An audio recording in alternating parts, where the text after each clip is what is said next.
ജയ് ശ്രീറാം. എല്ലാ ഭക്തജനങ്ങൾക്കും സ്വാഗതം. അടിയൻ്റെ വിനീതമായ നമസ്കാരം. കർക്കിടക മാസത്തോടനുബന്ധിച്ച് നമ്മൾ എല്ലാ ദിവസവും രാമായണം ചർച്ച ചെയ്യുകയാണ്, രാവിലെയും വൈകുന്നേരത്തും. ഇന്നലെ നമ്മൾ കണ്ടു മന്ധര എങ്ങനെയാണ് കൈകേയിയെ പറഞ്ഞു തിരിപ്പിക്കുന്നതെന്ന്, അല്ലേ?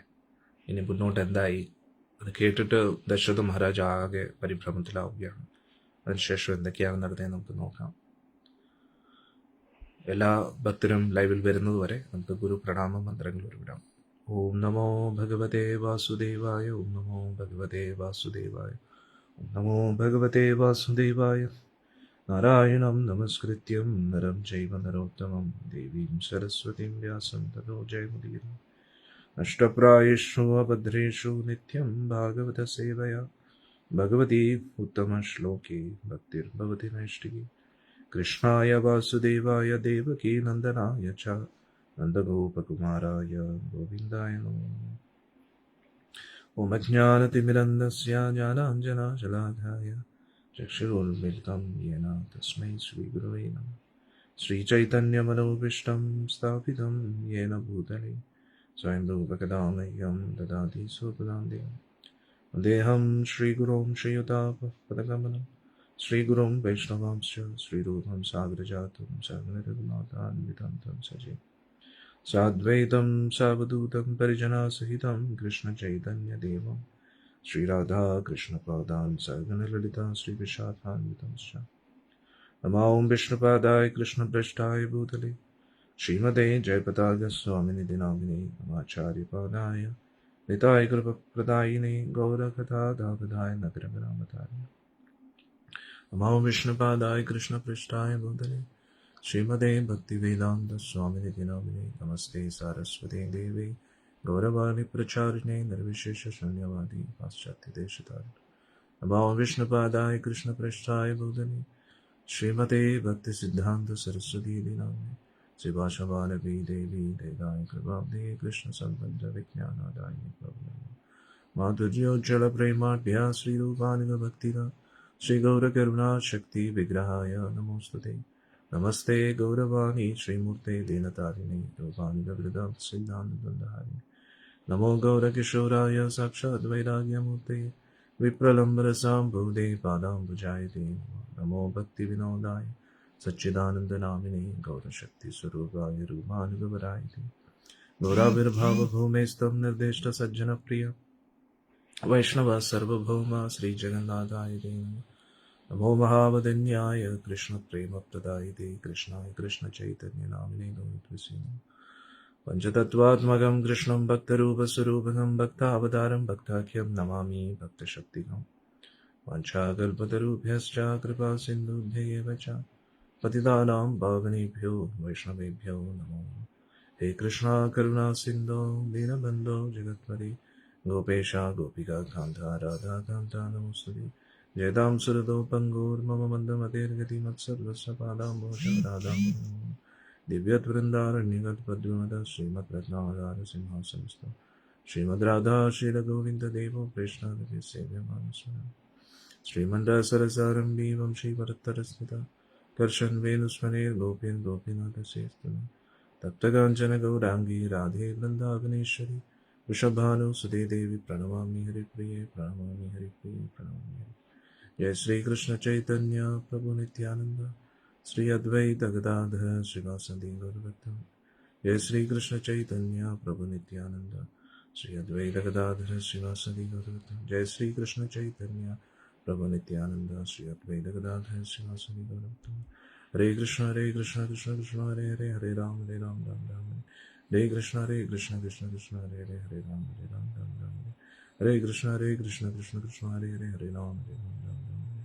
मुगं करोति वाचालं पङ्गुं लङ्घयति गिरिं यत्कृपातमहं वन्दे श्रीगुरुं दीनतारिणं परमानन्दमाधवं ശ്രീചൈതന്യം ഹരി ഓം തത്സത്.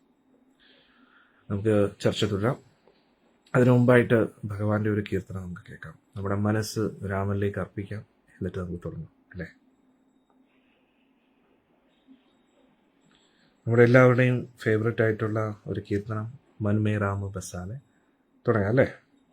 അതിനു മുമ്പായിട്ട് ഭഗവാന്റെ ഇന്നലെ നമ്മൾ കേട്ടൊരു പാട്ടുണ്ടല്ലോ, രാമനാമ താരകം. അത് കേൾക്കാം.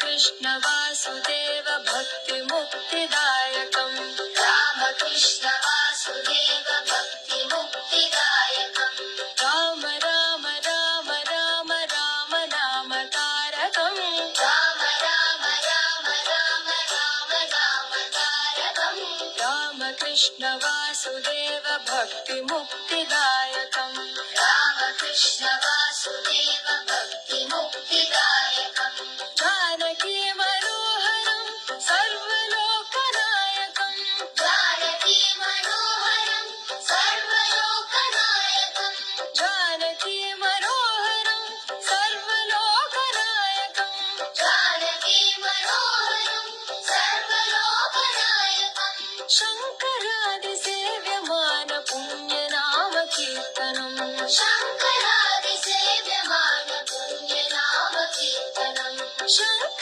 शङ्करादिसेव्यमान पुण्यनाम कीर्तनं शङ्करादिसेव्यमान पुण्यनाम कीर्तनं राम राम राम राम राम नाम तारकं राम राम राम राम राम नाम तारकं रामकृष्ण वासुदेव भक्ति मुक्तिदायकं रामकृष्ण वासुदेव भक्ति मुक्तिदायकं वीरशूरवन्दितं रावणादिनाशकं वीरशूरवन्दितं रावणादिनाशकं वीरशूरवन्दितं रावणादिनाशकं वीरशूरवन्दितं रावणादिनाशकम् आञ्जनेय जीवनाम राजमन्त्ररूपकम् आञ्जनेय जीवनाम राजमन्त्ररूपकम्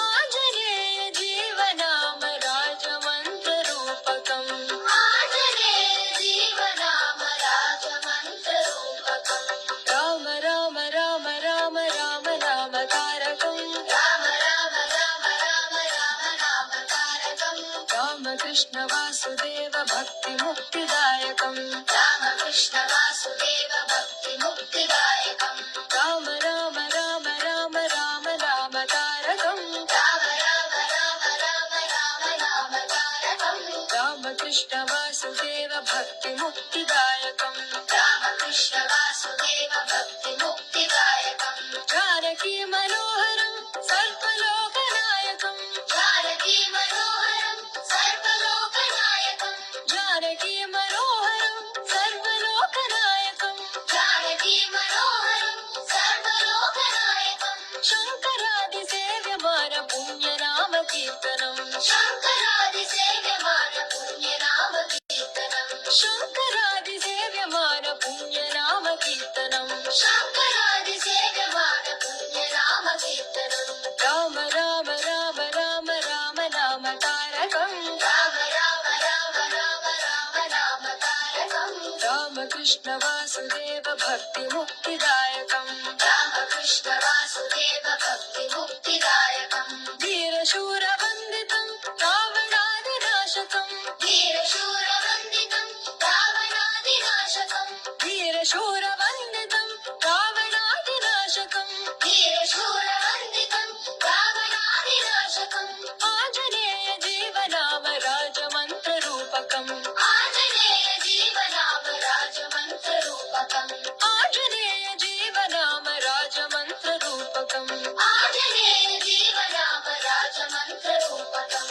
राम राम राम राम राम नाम तारकं रामकृष्ण वासुदेव भक्ति मुक्तिदायकं राम राम राम राम राम नाम तारकं रामकृष्ण वासुदेव भक्ति मुक्तिदायकं राम राम राम राम राम राम तारकं रामकृष्ण वासुदेव भक्ति मुक्तिदायकं വളരെ നന്നായിരുന്നു അല്ലേ?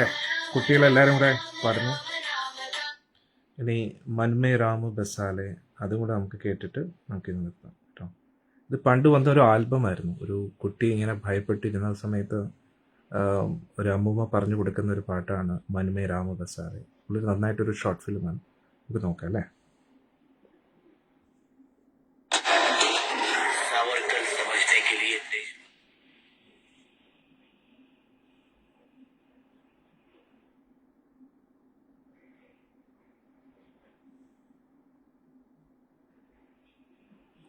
അപ്പോൾ കുട്ടി ഇങ്ങനെ ഭയപ്പെട്ടിരിക്കുമ്പോൾ മോനെ നിനക്കൊരു ചേട്ടനുണ്ട്, രാമനുണ്ട് എന്ന് പറഞ്ഞു. നമുക്ക് നോക്കാം, അത് നല്ല രസമാണ് കേട്ടോ. നോക്കാം.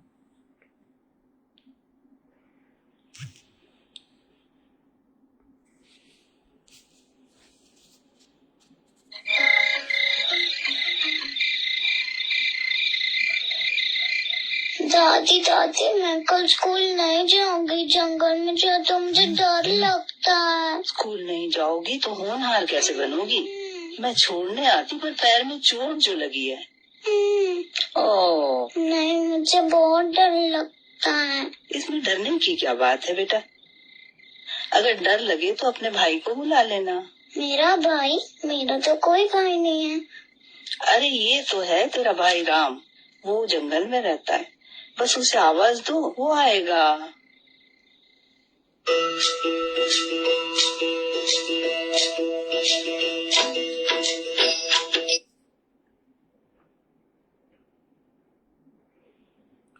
അതായത് കുട്ടിക്ക് സ്കൂളിൽ പോകാൻ പേടിയാണ്, കാരണം കാട്ടിലൂടെയാണ് പോകുന്നത്. അപ്പോൾ അമ്മ പറയും, മോനെ എനിക്ക് വിടാൻ പറ്റത്തില്ല, കാരണം എൻ്റെ കാലിൽ ഇങ്ങനെ മുറിവായിരിക്കുകയാണ്, എനിക്ക് അനങ്ങാൻ പറ്റുന്നില്ല, പക്ഷെ എനിക്ക് ഒറ്റയ്ക്ക് കാട്ടിലൂടെ പോകാൻ പേടിയാണ്. അപ്പം നീ എന്താ അന്നേരം നിൻ്റെ ചേട്ടനെ വിളിച്ചാൽ മതി. അന്നേരം കൊച്ചു പറയും, എനിക്ക് ചേട്ടനൊന്നും ഇല്ലല്ലോ എന്ന് പറഞ്ഞു. അപ്പം നിൻ്റെ ചേട്ടനുണ്ടല്ലോ. എന്നിട്ട് രാമായണത്തിലെ രാമനെ കാണിച്ചിട്ട് പറയാം, ഇതാണ് നിൻ്റെ ചേട്ടൻ എന്ന് പറഞ്ഞു. അപ്പോൾ അമ്മു പറയുക, നിനക്ക് ഭയം തോന്നുമ്പോൾ നിന്റെ ചേട്ടനെ രാമെന്ന് വിളിച്ചാൽ മതി എന്ന്. ആള് കാട്ടിലാണ് താമസിക്കും. നമുക്ക് നോക്കാം, അത്ര മനോഹരമായിട്ടുള്ളത് അല്ലേ. അപ്പോഴാണ് ആ പാട്ട് വരുന്നത്. നോക്കാം അല്ലേ.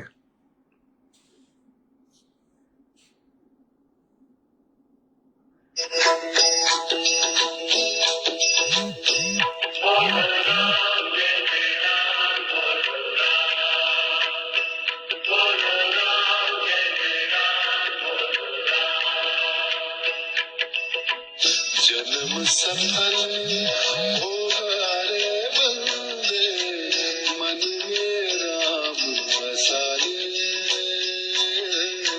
मन में राम बसा ले। बोले राम आजा राम, बोले राम।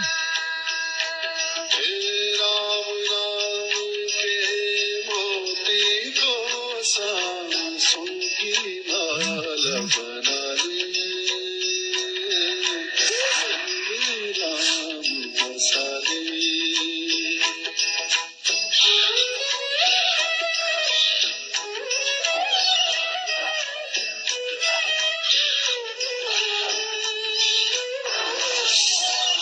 राम पतित पावन करुणा कर और सदा सुख दाता।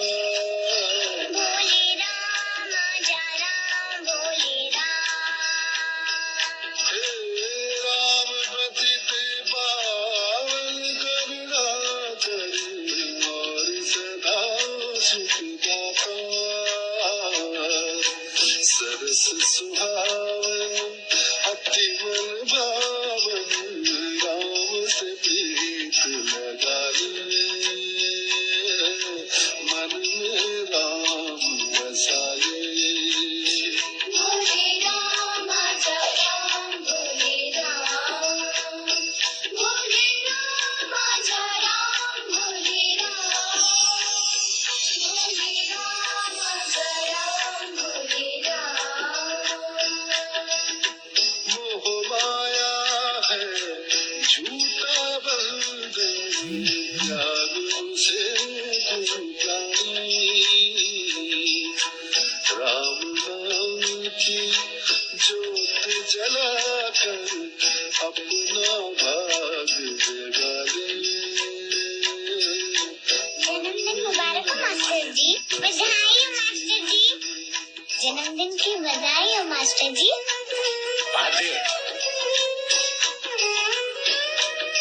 मास्टर जी ये तो जादू टोना है, पेड़ खत्म ही नहीं हो रहा है। ये पेड़ कहाँ से लाई है तू? मेरे जंगल वाले भाई राम ने दिया। जंगल में भाई? भोले राम आजा राम, भोले राम, भोले राम आजा राम, भोले राम। सॉरी, तू तो कहती थी तेरा भाई जंगल में रहता है, कहाँ है वो? छोटी छोटी छोटी छोटी। भोले राम आजा राम, भोले राम भजन में डूब के अपनी निर्मल कर गाया, राम नाम से प्रीत लगा के जीवन पार लगा ले, मन में राम बसा ले। भोले राम आजा राम, भोले राम।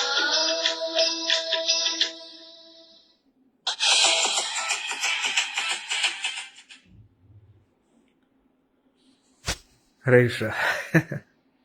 എല്ലാവർക്കും മനസ്സിലായോ? എങ്ങനെ ഉണ്ടായിരുന്നു? സൂപ്പർ അല്ലേ? അപ്പോൾ നമുക്കൊരു പാട്ടും കൂടെ കേൾക്കാം അല്ലേ? ഒരാ കുട്ടിക്ക് ഭയങ്കര പേടിയായിരുന്നു കാട്ടിലോട്ട് പോകാൻ. അപ്പോൾ അമ്മൂമ്മ പറഞ്ഞു കൊടുക്കുകയാണ്, അതിൻ്റെ ഒരു ചേട്ടൻ കാട്ടിലുണ്ട്, അന്നേരം ആളിനെ വിളിച്ചാൽ മതിയെന്ന്. അന്നേരം ഒരു കുട്ടിയെ അപായപ്പെടുത്താനായിട്ട് ഒരു ദുഷ്ടൻ വരികയാണ്. അപ്പോൾ ആ കുട്ടി രാമെന്ന് ഉറക്കെ വിളിക്കുമ്പോൾ അവിടെ ഒരു ബാലരൂപത്തിൽ രാമൻ വരികയാണ്. പിന്നെ എല്ലാവരും നിങ്ങൾ കണ്ടാൽ, എന്നിട്ട് ആ കുട്ടി എന്തോ അന്ന് സ്കൂൾ ടീച്ചറിൻ്റെ എന്തോ പിറന്നാളായിരുന്നു. അന്നേരം അതിനു വേണ്ടി ഒരു പാത്രത്തിൽ കുറച്ച് മധുരം കൊടുക്കുകയാണ്. അന്നേരം എല്ലാ കുട്ടികളും എന്തൊക്കെയോ ഗിഫ്റ്റ് കൊടുക്കുന്നത്. ഈ കുട്ടി ഇത് കൊടുത്തപ്പോൾ നീ ടീച്ചറിന് ദേഷ്യമാവും, നീ നിനക്ക് ഇഷ്ടമുള്ള എന്തെങ്കിലും ചെയ്യാൻ പറഞ്ഞു, എല്ലാവർക്കും കൊടുക്കാൻ പറഞ്ഞു. പക്ഷെ എത്ര വിതരണം ചെയ്തിട്ടും അത് തീരുന്നില്ല. അപ്പോൾ ടീച്ചർ ഞാൻ ഇവിടെ നിന്ന് എനിക്കിത് കിട്ടിയെന്ന് ചോദിച്ചു. പറയും എൻ്റെ ചേട്ടൻ എനിക്ക് തന്ന. എന്നിട്ട് ആ ടീച്ചർമാരെല്ലാവരും വന്ന് നോക്കുമ്പോൾ ചേട്ടനെ കാണുന്നില്ല. അത് പറഞ്ഞു, നീ കള്ളിയാണെന്നൊക്കെ പറഞ്ഞു. അപ്പോഴത്തേക്ക് കരഞ്ഞുകൊണ്ടിരുന്നപ്പോൾ വീണ്ടും രാമൻ വരികയാണ്. അപ്പോൾ എല്ലാ ടീച്ചറും എല്ലാവരും ദൂരെ നിന്ന് പ്രണമിക്കുകയാണ്. പിന്നെ അമ്മൂമ്മയ്ക്ക് അറിഞ്ഞുകൂടാ, ഈ ചേട്ടനെയും കൊണ്ട് വീട്ടിലും വരുന്നു അല്ലേ. എന്നിട്ട് ചേട്ടൻ്റെ കയ്യിൽ രാഖി കെട്ടുന്നു. ഇങ്ങനൊരു ചേട്ടൻ ഉണ്ടെങ്കിൽ പിന്നെ വേറെന്താ വേണ്ട അല്ലേ. എന്നിട്ട് ഇതൊരു സാങ്കല്പിക കഥയാണെങ്കിലും രാമനത് ചെയ്യാൻ പറ്റും. ആണോ അല്ലേ? നമ്മൾ ആത്മാർത്ഥമായിട്ട് രാമനെ സ്നേഹിക്കുകയാണെങ്കിൽ ഇന്നും രാമൻ വരും. നമ്മൾ ശബരിയെ പോലെ ക്ഷമയോടെ ആത്മാർത്ഥതയോടെ കാത്തിരുന്നാൽ മാത്രം മതി. ഭഗവാൻ പരീക്ഷിക്കുന്നത് നമ്മുടെ ക്ഷമയും വിശ്വാസത്തെയാണ്, ആത്മാർത്ഥതയാണ് അല്ലേ. ഇനി ഒരു കീർത്തനം കൂടെ കേട്ടിട്ട് നമുക്ക് ഇന്നത്തെ സത്സംഗം ആരംഭിക്കാം.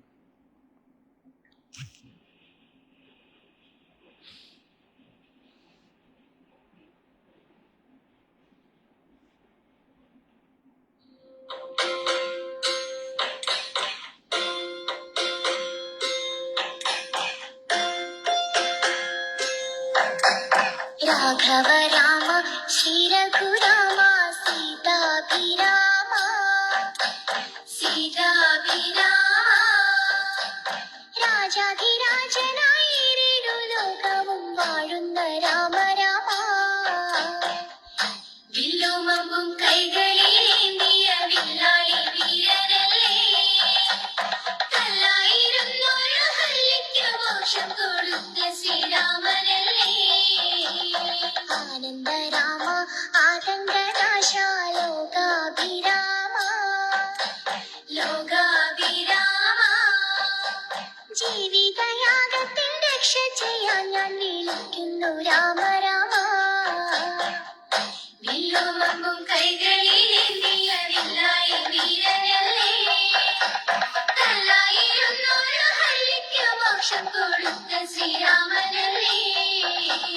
കോമള രാമ ശ്യാമള രാമ ശ്രീരാമ രാമ ശ്രീരാമ രാമ ഇന്നും അയോധ്യ പോലെന്നിട നെഞ്ചിൽ നീ വാഴണേ രാമ രാമ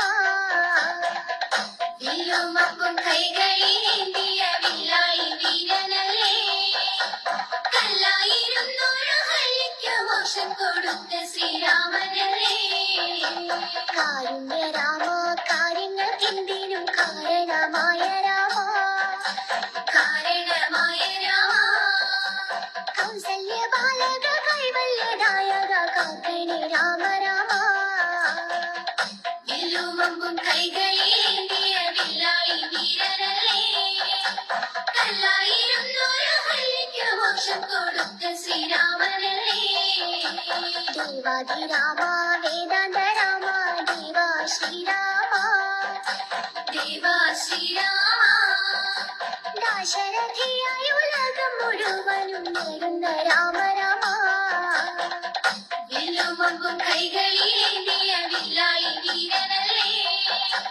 കല്ലായിരുന്നൊരു ഹള്ളിക്ക് മോക്ഷം കൊടുത്ത ശ്രീരാമനല്ലേ ഭക്ത ഹനുമാൻ നിത്യം ഭജിക്കും കീർത്തിമാനായ രാമ കീർത്തിമാനായ രാമ പ്രാർത്ഥന കേട്ട് വിളിപ്പുറത്തെത്തനെ പാഹിമാം രാമ രാമ വില്ലുമമ്പും കൈകളിലേന്തിയ വില്ലാളി വീരനല്ലേ കല്ലായിരുന്നൊരു ഹള്ളിക്ക് മോക്ഷം കൊടുത്ത ശ്രീരാമനല്ലേ കാനനമെല്ലാം പൂവനമാക്കിയ ജാനകി വല്ലഭനെ ജാനകി വല്ലഭനെ കാണുവർ കണ്ണിനു തേനമൃദുത്തുന്ന സുന്ദര രാമ രാമ വില്ലുമമ്പും കൈകളിലേന്തിയ വില്ലാളി വീരനല്ലേ കല്ലായിരുന്നൊരു ഹള്ളിക്ക് മോക്ഷം കൊടുത്ത ശ്രീരാമനല്ലേ ശ്രീപതി രാമ ശ്രീധര രാമ ശ്രീനാഥ രാമ ശ്രീനാഥ രാമ പഞ്ചൻ പറമ്പിലെ പഞ്ചവർണ്ണക്കിളി പാടുന്നു രാമ രാമ വില്ലുമമ്പും കൈകളിലേന്തിയ വില്ലാളി വീരനല്ലേ കല്ലായിരുന്നൊരു ഹള്ളിക്ക് മോക്ഷം കൊടുത്ത ശ്രീരാമനല്ലേ വില്ലുമമ്പും കൈകളിലേന്തിയ വില്ലാളി വീരനല്ലേ കല്ലായിരുന്നൊരു ഹള്ളിക്ക് മോക്ഷം കൊടുത്ത ശ്രീരാമനല്ലേ കല്ലായിരുന്നൊരു ഹള്ളിക്ക് മോക്ഷം കൊടുത്ത ശ്രീരാമനല്ലേ. ഹരേ കൃഷ്ണ. ഇത് നമ്മൾ റെഡിയായി രാമായണത്തിലേക്ക് പ്രവേശിക്കാൻ. നമ്മൾ നമ്മുടേതായിട്ടുള്ള ലോകത്താണ് അല്ലേ. എന്തായാലും രാമൻ്റെ ലോകത്തേക്ക് നമ്മൾ ആദ്യം നമ്മുടെ മനസ്സിനെ കൊണ്ടുവരണം അല്ലേ. അപ്പോഴാണ് രാമായണം ഹൃദയത്തിലേക്ക് കയറി പോകുന്നത്. തുടങ്ങാം. ശ്രീരാമചന്ദ്ര ഭഗവാൻ കി ജയ്, സീതാമയ്യ കി, ലക്ഷ്മണ ഭരത ശത്രുഘ്ന സ്വാമി കി ജയ്, ഹനുമൻ സ്വാമി കി, വാൽമീകി ഋഷി കി, കൗശല്യ ദേവി കി, ദശരഥ് മഹാരാജ് കി ജയ്. തുടങ്ങാം.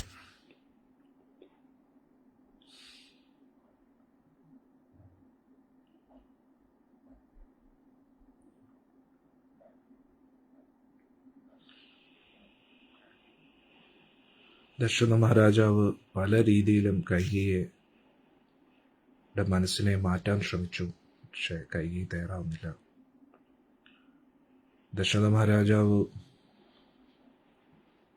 യാചകനെ പോലെ ഒരുപാട് കെഞ്ചി പറഞ്ഞു. എന്നിട്ടും ഒരു രക്ഷയില്ല.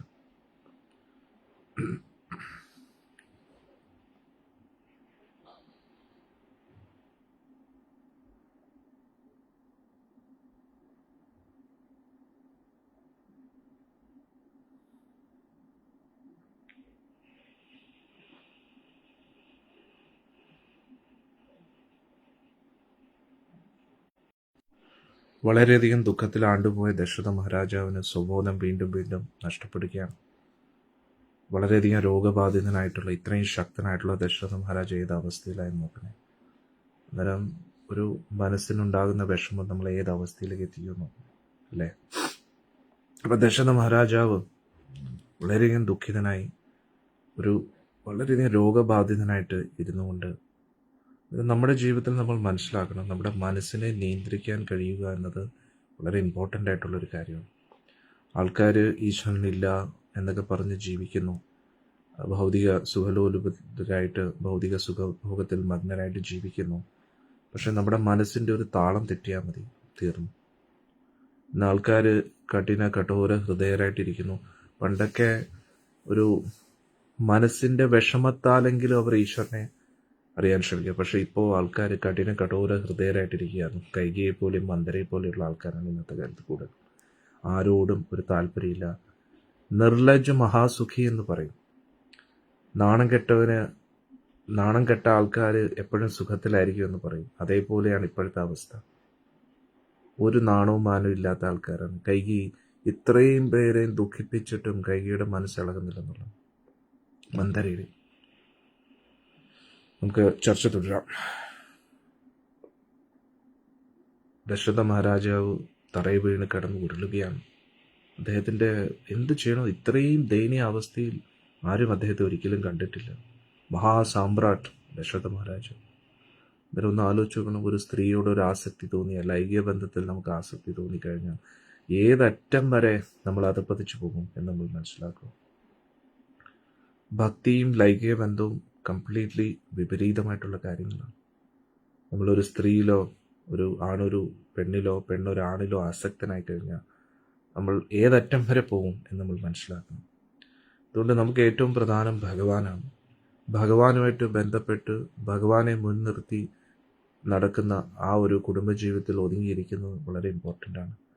നമ്മുടേതായിട്ടുള്ള ശാരീരിക സുഖഭോഗങ്ങൾക്ക് വേണ്ടി മാത്രം നമ്മൾ ജീവിക്കുകയാണെങ്കിൽ അതൊരിക്കലും നമുക്ക് ശാശ്വതമാവത്തില്ല, സാർത്ഥകമാവത്തില്ല. നമ്മുടെ ജീവിതം നിരർത്ഥമാവും.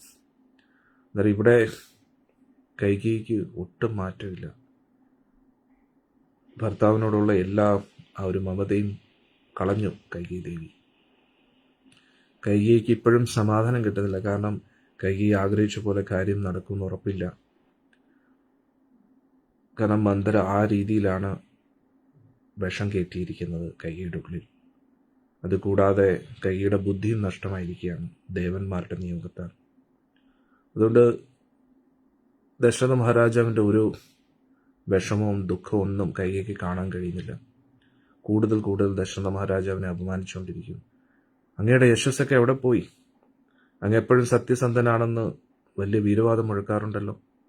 ഇപ്പോൾ അങ്ങ് ഇപ്പോൾ നൽകിയ വാക്കുകളെല്ലാം നിരർത്ഥകമായിട്ടില്ലേ?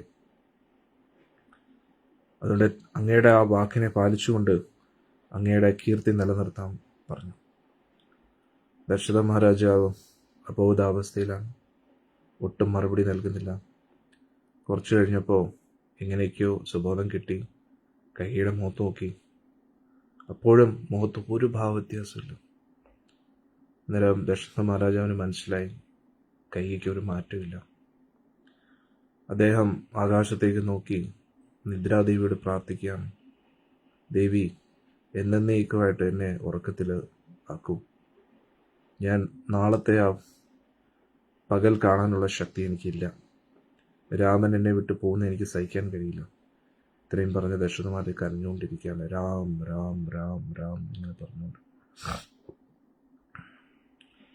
അപ്പോൾ കൈകേയി പറയുന്നു, ഞാൻ അങ്ങയോട് എനിക്ക് നൽകിയ വാക്ക് പൂർത്തീകരിക്കാൻ മാത്രമല്ലേ പറഞ്ഞോളൂ. പിന്നെ എന്തിനാണ് ഇങ്ങനെ തറയിൽ കിടന്ന് ഇങ്ങനെ അഭിനയിക്കുന്നത്? ധർമ്മത്തിൻ്റെ മാർഗത്തിൽ ധാർമ്മിക മൂല്യങ്ങൾക്ക് വേണ്ടി ജീവിക്കാനത് അങ്ങയുടെ പൂർവികർ കാണിച്ചതല്ലേ. അതുകൊണ്ട് ആ ഒരു ധർമ്മത്തിൻ്റെ മാർഗത്തിൽ അങ്ങ് സഞ്ചരിക്കും. അത് എന്നിട്ട് രാമനെ വനവാസത്തിലേക്ക് അയക്കാം. കൈകേയിക്ക് നന്നായിട്ട് അറിയാം ദശരഥ മഹാരാജ എപ്പോഴും ധർമ്മത്തിലും പുണ്യത്തിലും വിശ്വസിക്കുന്ന ആളാണ്. അതുകൊണ്ട് ധാർമ്മിക മൂല്യങ്ങളുടെ അടിസ്ഥാനത്തിൽ ദശരഥ മഹാരാജാവിനെ സമ്മതിപ്പിക്കാൻ ശ്രമിക്കാം.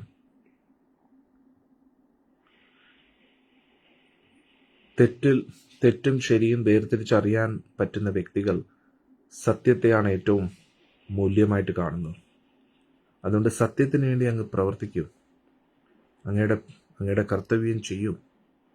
സത്യമാണ് ഈ പ്രപഞ്ചത്തിൻ്റെ ആധാരം. ഈ വേദങ്ങളെല്ലാം സത്യത്തിൻ്റെ ആധാരത്തിലാണ്. ധർമ്മം, മാനുഷിക മൂല്യങ്ങൾ സത്യത്തിലാണ് ഈ പ്രപഞ്ചം മുഴുവൻ നിലനിൽക്കുന്നത്. അതേ സത്യമാണ് രാമൻ എന്ന സത്യം കൈകേയി അറിയുന്നില്ല അല്ലേ. സ്വന്തം കാര്യത്തിന് വേണ്ടി തത്വങ്ങൾ പറഞ്ഞുകൊണ്ടിരിക്കുകയാണ്. ഇങ്ങനെയാണ് ആൾക്കാരെ, അവരുടെ കാര്യത്തിന് വേണ്ടി ഓരോ തത്വങ്ങൾ പറഞ്ഞുകൊണ്ടിരിക്കുക. അന്നേരം ആ സത്യത്തിലൂടെ ഒരാൾക്ക് ഭഗവാനെ നേരിട്ട് അറിയാൻ പറ്റും. അതേ ഭഗവാനാണ് രാമൻ എന്ന് കൈകേയി അറിയുന്നില്ല. അതുകൊണ്ട് അങ്ങയുടെ മനസ്സ് സത്യത്തിൽ ഉറപ്പിക്കൂ രാജാവേ. എന്നിട്ട് ഞാൻ പറഞ്ഞ ആ കാര്യത്തെ നിറവേറ്റു, രാമനെ വനവാസത്തിലേക്ക് അയക്കൂ. കൈകേയി എഴുന്നേറ്റു.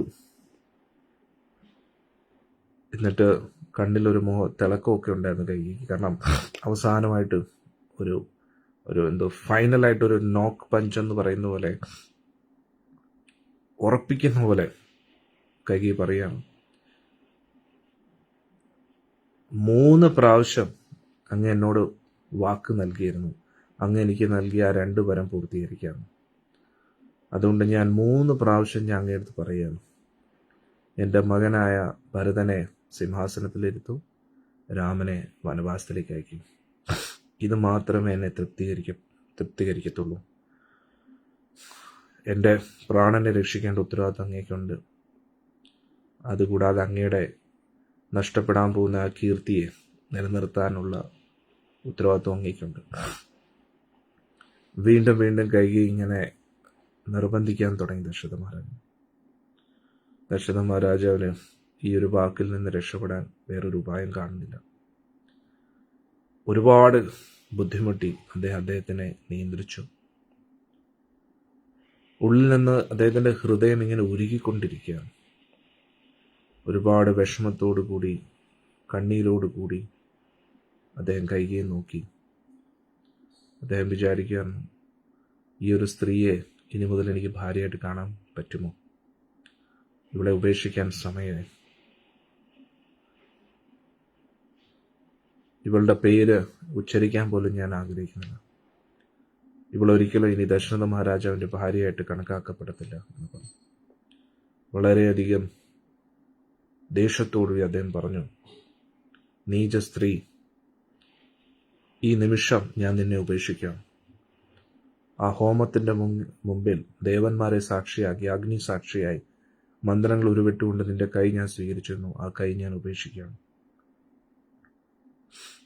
ഈ രാത്രി കഴിയുന്നതോടുകൂടി എല്ലാവരും എന്നോട് പറയും രാമനെ സിംഹാസനത്തിലിരുത്താൻ. പക്ഷേ നീ കാരണം ഇതെൻ്റെ അവസാനത്തെ ശ്വാസമായി മാറുകയാണ്. അതുകൊണ്ട് രാമൻ പോകുന്നതിന് മുമ്പേ ഒരു മരിച്ച അച്ഛന് വേണ്ടി ചെയ്യുന്ന ശേഷക്രിയകൾ ചെയ്യാൻ അവനോട് ഇപ്പം തന്നെ പറയാം. നീചയായിട്ടുള്ള സ്ത്രീയെ, നിനക്കും എനിക്ക് വേണ്ടി കർമ്മങ്ങളൊക്കെ ചെയ്യാം. അല്ല, ഇവിടെ പറയുന്നു, നീ ഒരു കാരണവശാലും എൻ്റെ ശവത്തിൻ്റെ അടുത്ത് പോലും വരരുത്, കാരണം ഞാൻ നിന്നെ ഉപേക്ഷിച്ചിരിക്കാം. ഇത് കേട്ടതോടുകൂടി കൈകേയിക്ക് ഇനിയും ദേഷ്യം വന്നു. കൈകേയി വിചാരിച്ചു, ഇങ്ങനെയുള്ള വാക്കുകൾ കൊണ്ട് എന്ത് പ്രയോജനം?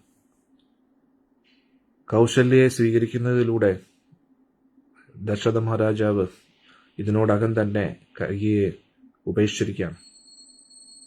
എന്നിട്ട് ക്രൂരമായിട്ടുള്ള വാക്കുകൾ കൊണ്ട് വീണ്ടും ദശരഥ മഹാരാജനെ വേദനിപ്പിക്കുകയാണ്. പറഞ്ഞു, ഇത്രയും ക്രൂരമായിട്ടുള്ള വാക്കുകൾ എനിക്കെതിരെ എന്തുകൊണ്ട് ഉപയോഗിക്കുന്നു?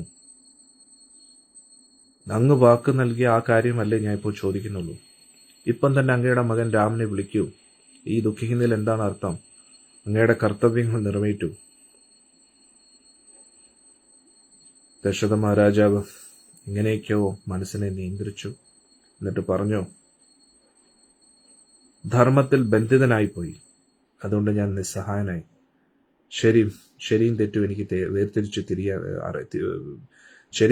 വേർതിരിച്ച് മനസ്സിലാക്കാൻ എനിക്ക് കഴിയുന്നില്ല. ഞാൻ പൂർണ്ണമായിട്ടും രാമനെ ആശ്രയിക്കാം. എൻ്റെ രാമനെ എൻ്റെ മുമ്പിൽ കൊണ്ടുവരും. ഇത്രയും പറഞ്ഞിട്ട് ദശരഥ മഹാരാജ ബോധം കെട്ടു വീഴുക. ദുഃഖം അദ്ദേഹത്തിന് താങ്ങാൻ പറ്റുന്നില്ലായിരുന്നു. പല രീതിയിൽ അദ്ദേഹം കൈകേയിയുടെ മനസ്സ് മാറ്റാൻ ശ്രമിച്ചു. പക്ഷെ അതെല്ലാം നിരർത്ഥമായി. അതൊന്ന് ആലോചിച്ച് നോക്കണം, ദശരഥ മഹാരാജാവ് എത്ര സമ്പദ് സമൃദ്ധിയോടുകൂടി കഴിയുകയാണ്. പക്ഷേ ഒരാളുടെ വാക്കിൽ എല്ലാം തീർന്നു എന്നുള്ളതാണ്. അതേപോലെ നമ്മളും നമ്മുടെ വീടും കുടുംബത്തിലും ഇങ്ങനെ ഇങ്ങനെ ഇരിക്കുന്നു. എല്ലാം ശരിയാവും ഇരിക്കും. പക്ഷെ നമ്മുടെ അന്ത്യം ഇങ്ങനെ ആകരുത് എന്ന് നമ്മൾ മനസ്സിലാക്കണം. നമ്മൾ ശ്രദ്ധിക്കണം. സ്വാർത്ഥതയിലും നമ്മുടേതായിട്ടുള്ള ഇടുങ്ങിയ കുടുംബജീവിതത്തിൽ ഒതുങ്ങിയിരിക്കരുത്. ഈ ലോകത്തെ മുഴുവൻ കുടുംബമായിട്ട് കാണാനുള്ള ആ ഒരു അവസ്ഥയിലേക്ക് നമ്മൾ എത്തണം. വസുദേവ കുടുംബം, വാസുദേവൻ്റെ കുടുംബം ഈ പ്രപഞ്ചം മുഴുവൻ, എല്ലാ ജീവജാലങ്ങളും എല്ലാവരും വസുദേവ കുടുംബം എന്ന് പറയും. പാർട്ടി ശ്ലോകനായിട്ട് മാറിയിരിക്കുകയാണ് അതൊക്കെ. ഹിന്ദുത്വത്തെക്കുറിച്ചും നമ്മുടെ ഭാരതീയ സംസ്കാരത്തെക്കുറിച്ചും പറയുന്നു എല്ലാവരും വസുദേവ കുടുംബകം എന്ന് പറഞ്ഞ്. പക്ഷേ അത് വാസുദേവൻ്റെ കുടുംബമാണെന്ന് ആരും ചിന്തിക്കില്ല. അന്നേരം എല്ലാവരും പറയുന്നു ജനസേവ, ജനാർദ്ദൻ സേവ, മാനവ സേവ, മാധവ സേവ എന്ന് പറച്ചിൽ മാത്രമേ ഉള്ളൂ. അവിടെ ജനാർദ്ദനെ മറക്കുന്നു, മാധവനെ മറക്കുന്നു. ജനാർദ്ദനെയും മാധവനെയും മറന്നിട്ട് എന്ത് ജനസേവ, എന്ത് മാനവ സേവ, മനസ്സിലായില്ലേ? എന്ത് വസുദേവ കുടുംബം, എന്ത് രാമരാജ്യം, ഇതിലൊന്നും അർത്ഥമില്ല. ഒരു വിഭാഗം ആൾക്കാർ ഭഗവാനെതിരെ കുറ്റം പറയുന്നു, മറ്റു വിഭാഗം ആൾക്കാർ ഭഗവാന്റെ പേരിൽ അവരുടെ കാര്യങ്ങൾ നടത്തുന്നു. രണ്ടുപേരും ഒരേപോലെ കുറ്റക്കാരാണ്. മനസ്സിലാവുന്നുണ്ടോ? ഇതിൻ്റെ ഇടയിൽ വേറെ ചില ആൾക്കാർ രണ്ടുമായിട്ടൊരു ബന്ധമില്ലാതെ അപ്പം തോന്നുന്നത് പണ്ട് അവരുടെ പൂർവികർ ചെയ്ത കാര്യങ്ങളും പറഞ്ഞിട്ട് എങ്ങനെയെങ്കിലും ഭരണം പിടിച്ചടക്കാൻ നോക്കുന്നു. ആരെ ഉദ്ദേശിച്ചു ഞാനൊന്നും മനസ്സിലായില്ല. അതെ, ഇതുമായിട്ട് ആർക്കെങ്കിലും എന്തെങ്കിലും ബന്ധമുള്ളതായിട്ട് തോന്നുന്നുണ്ടെങ്കിൽ അത് വെറും യാദർശികമാണെന്ന് മനസ്സിലാക്കുക. ഹരേ കൃഷ്ണ. അതുകൊണ്ട് നമുക്കുള്ള ഈ പറച്ചിലും അധികാരവും അതൊന്നുമല്ല നമ്മുടെ ലക്ഷ്യം. നമ്മുടെ ലക്ഷ്യം ഭഗവാന്റെ സേവനം. അവസാനം രാത്രി അവസാനിക്കാറായപ്പം വസിഷ്ഠ മുനി ഒരു കൂട്ടം ശിഷ്യരുമായിട്ട് അയോധ്യയിലേക്ക് പ്രവേശിച്ചു.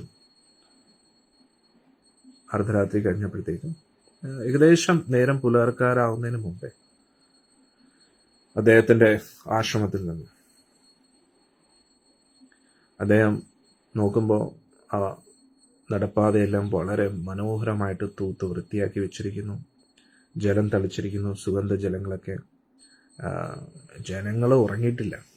അവർ രാമന്റെ പട്ടാഭിഷേകം കാണാൻ വേണ്ടി കാത്തിരിക്കുകയാണ്.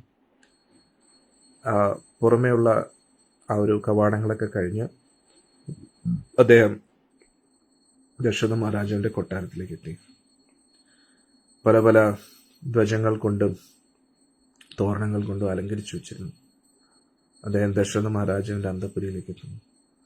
നിങ്ങൾ വസിഷ്ഠമുനിയുടെ ഭാഗത്തും ചിന്തിച്ചു നോക്കുവേ. അദ്ദേഹം പട്ടാഭിഷേകത്തിന് വേണ്ടിയുള്ള എല്ലാ തയ്യാറെടുപ്പുകൾക്കും ശേഷം അദ്ദേഹം അകത്തോട്ടൊന്ന് പ്രവേശിക്കുമ്പോൾ ഈ കാഴ്ച, ദശരഥ മഹാരാജ ബോധം കെട്ട് കിടക്കുന്ന ഈ കാഴ്ച കാണുമ്പോൾ എന്തുമായിരിക്കും അദ്ദേഹത്തിന്റെ അവസ്ഥയല്ലേ? അല്ലേ? അന്നേരം പാവം അല്ലേ? അന്നേരം അവിടെ ചെന്ന് നോക്കിയപ്പോൾ അവിടെ എല്ലാം ജനങ്ങൾ കൂടി നിൽക്കുന്നു. ഒരുപാട് ബ്രാഹ്മണരും വേദമന്ത്രങ്ങളൊക്കെ ഉരുവിടുന്നു. കവാടത്തിന്റെ അവിടെ എത്തിയപ്പം സുമന്ത്രനെ കണ്ടു. ആരാ സുമന്ത്രൻ? ദശരഥ മഹാരാജാവിന്റെ വിശ്വസ്തൻ. സുമന്ത്രൻ നമസ്കരിച്ചു. എന്നിട്ട് ദശരഥ മഹാരാജാവിനോട് അറിയിക്കാൻ പോവുകയാണ് വസിഷ്ഠമുനി എത്തിയെന്നറിയിക്കുക. സുമന്ത്രന്റെ അവസ്ഥ എന്തുമായിരിക്കും? നമ്മൾ സുമന്ത്രനോടൊപ്പം അന്തഃപുരിയിലേക്ക് പ്രവേശിക്കാം. അങ്ങനെ കൊട്ടാരത്തിന്റെ ഉള്ളിലേക്ക് പ്രവേശിച്ചു, അന്തഃപുരിയിലേക്ക് എത്തി. സുമന്ത്രന് ഏതവസ്ഥയിലൂടെയാണ് അദ്ദേഹത്തിന്റെ സ്വാമി കഴിഞ്ഞ രാത്രി കഴിഞ്ഞത് എന്നറിയത്തില്ല. സുമന്ത്രൻ അറിഞ്ഞിരുന്നു എങ്കിൽ അവിടെ വേറെ പലതും നടന്നു. അദ്ദേഹം എങ്ങനെയോ നമ്മൾ സുമന്ത്രന്റെ ഭാഗത്തുനിന്ന് ഇരിക്കാം, സുമന്ത്രനോടൊപ്പം നമുക്ക് സഞ്ചരിക്കാം.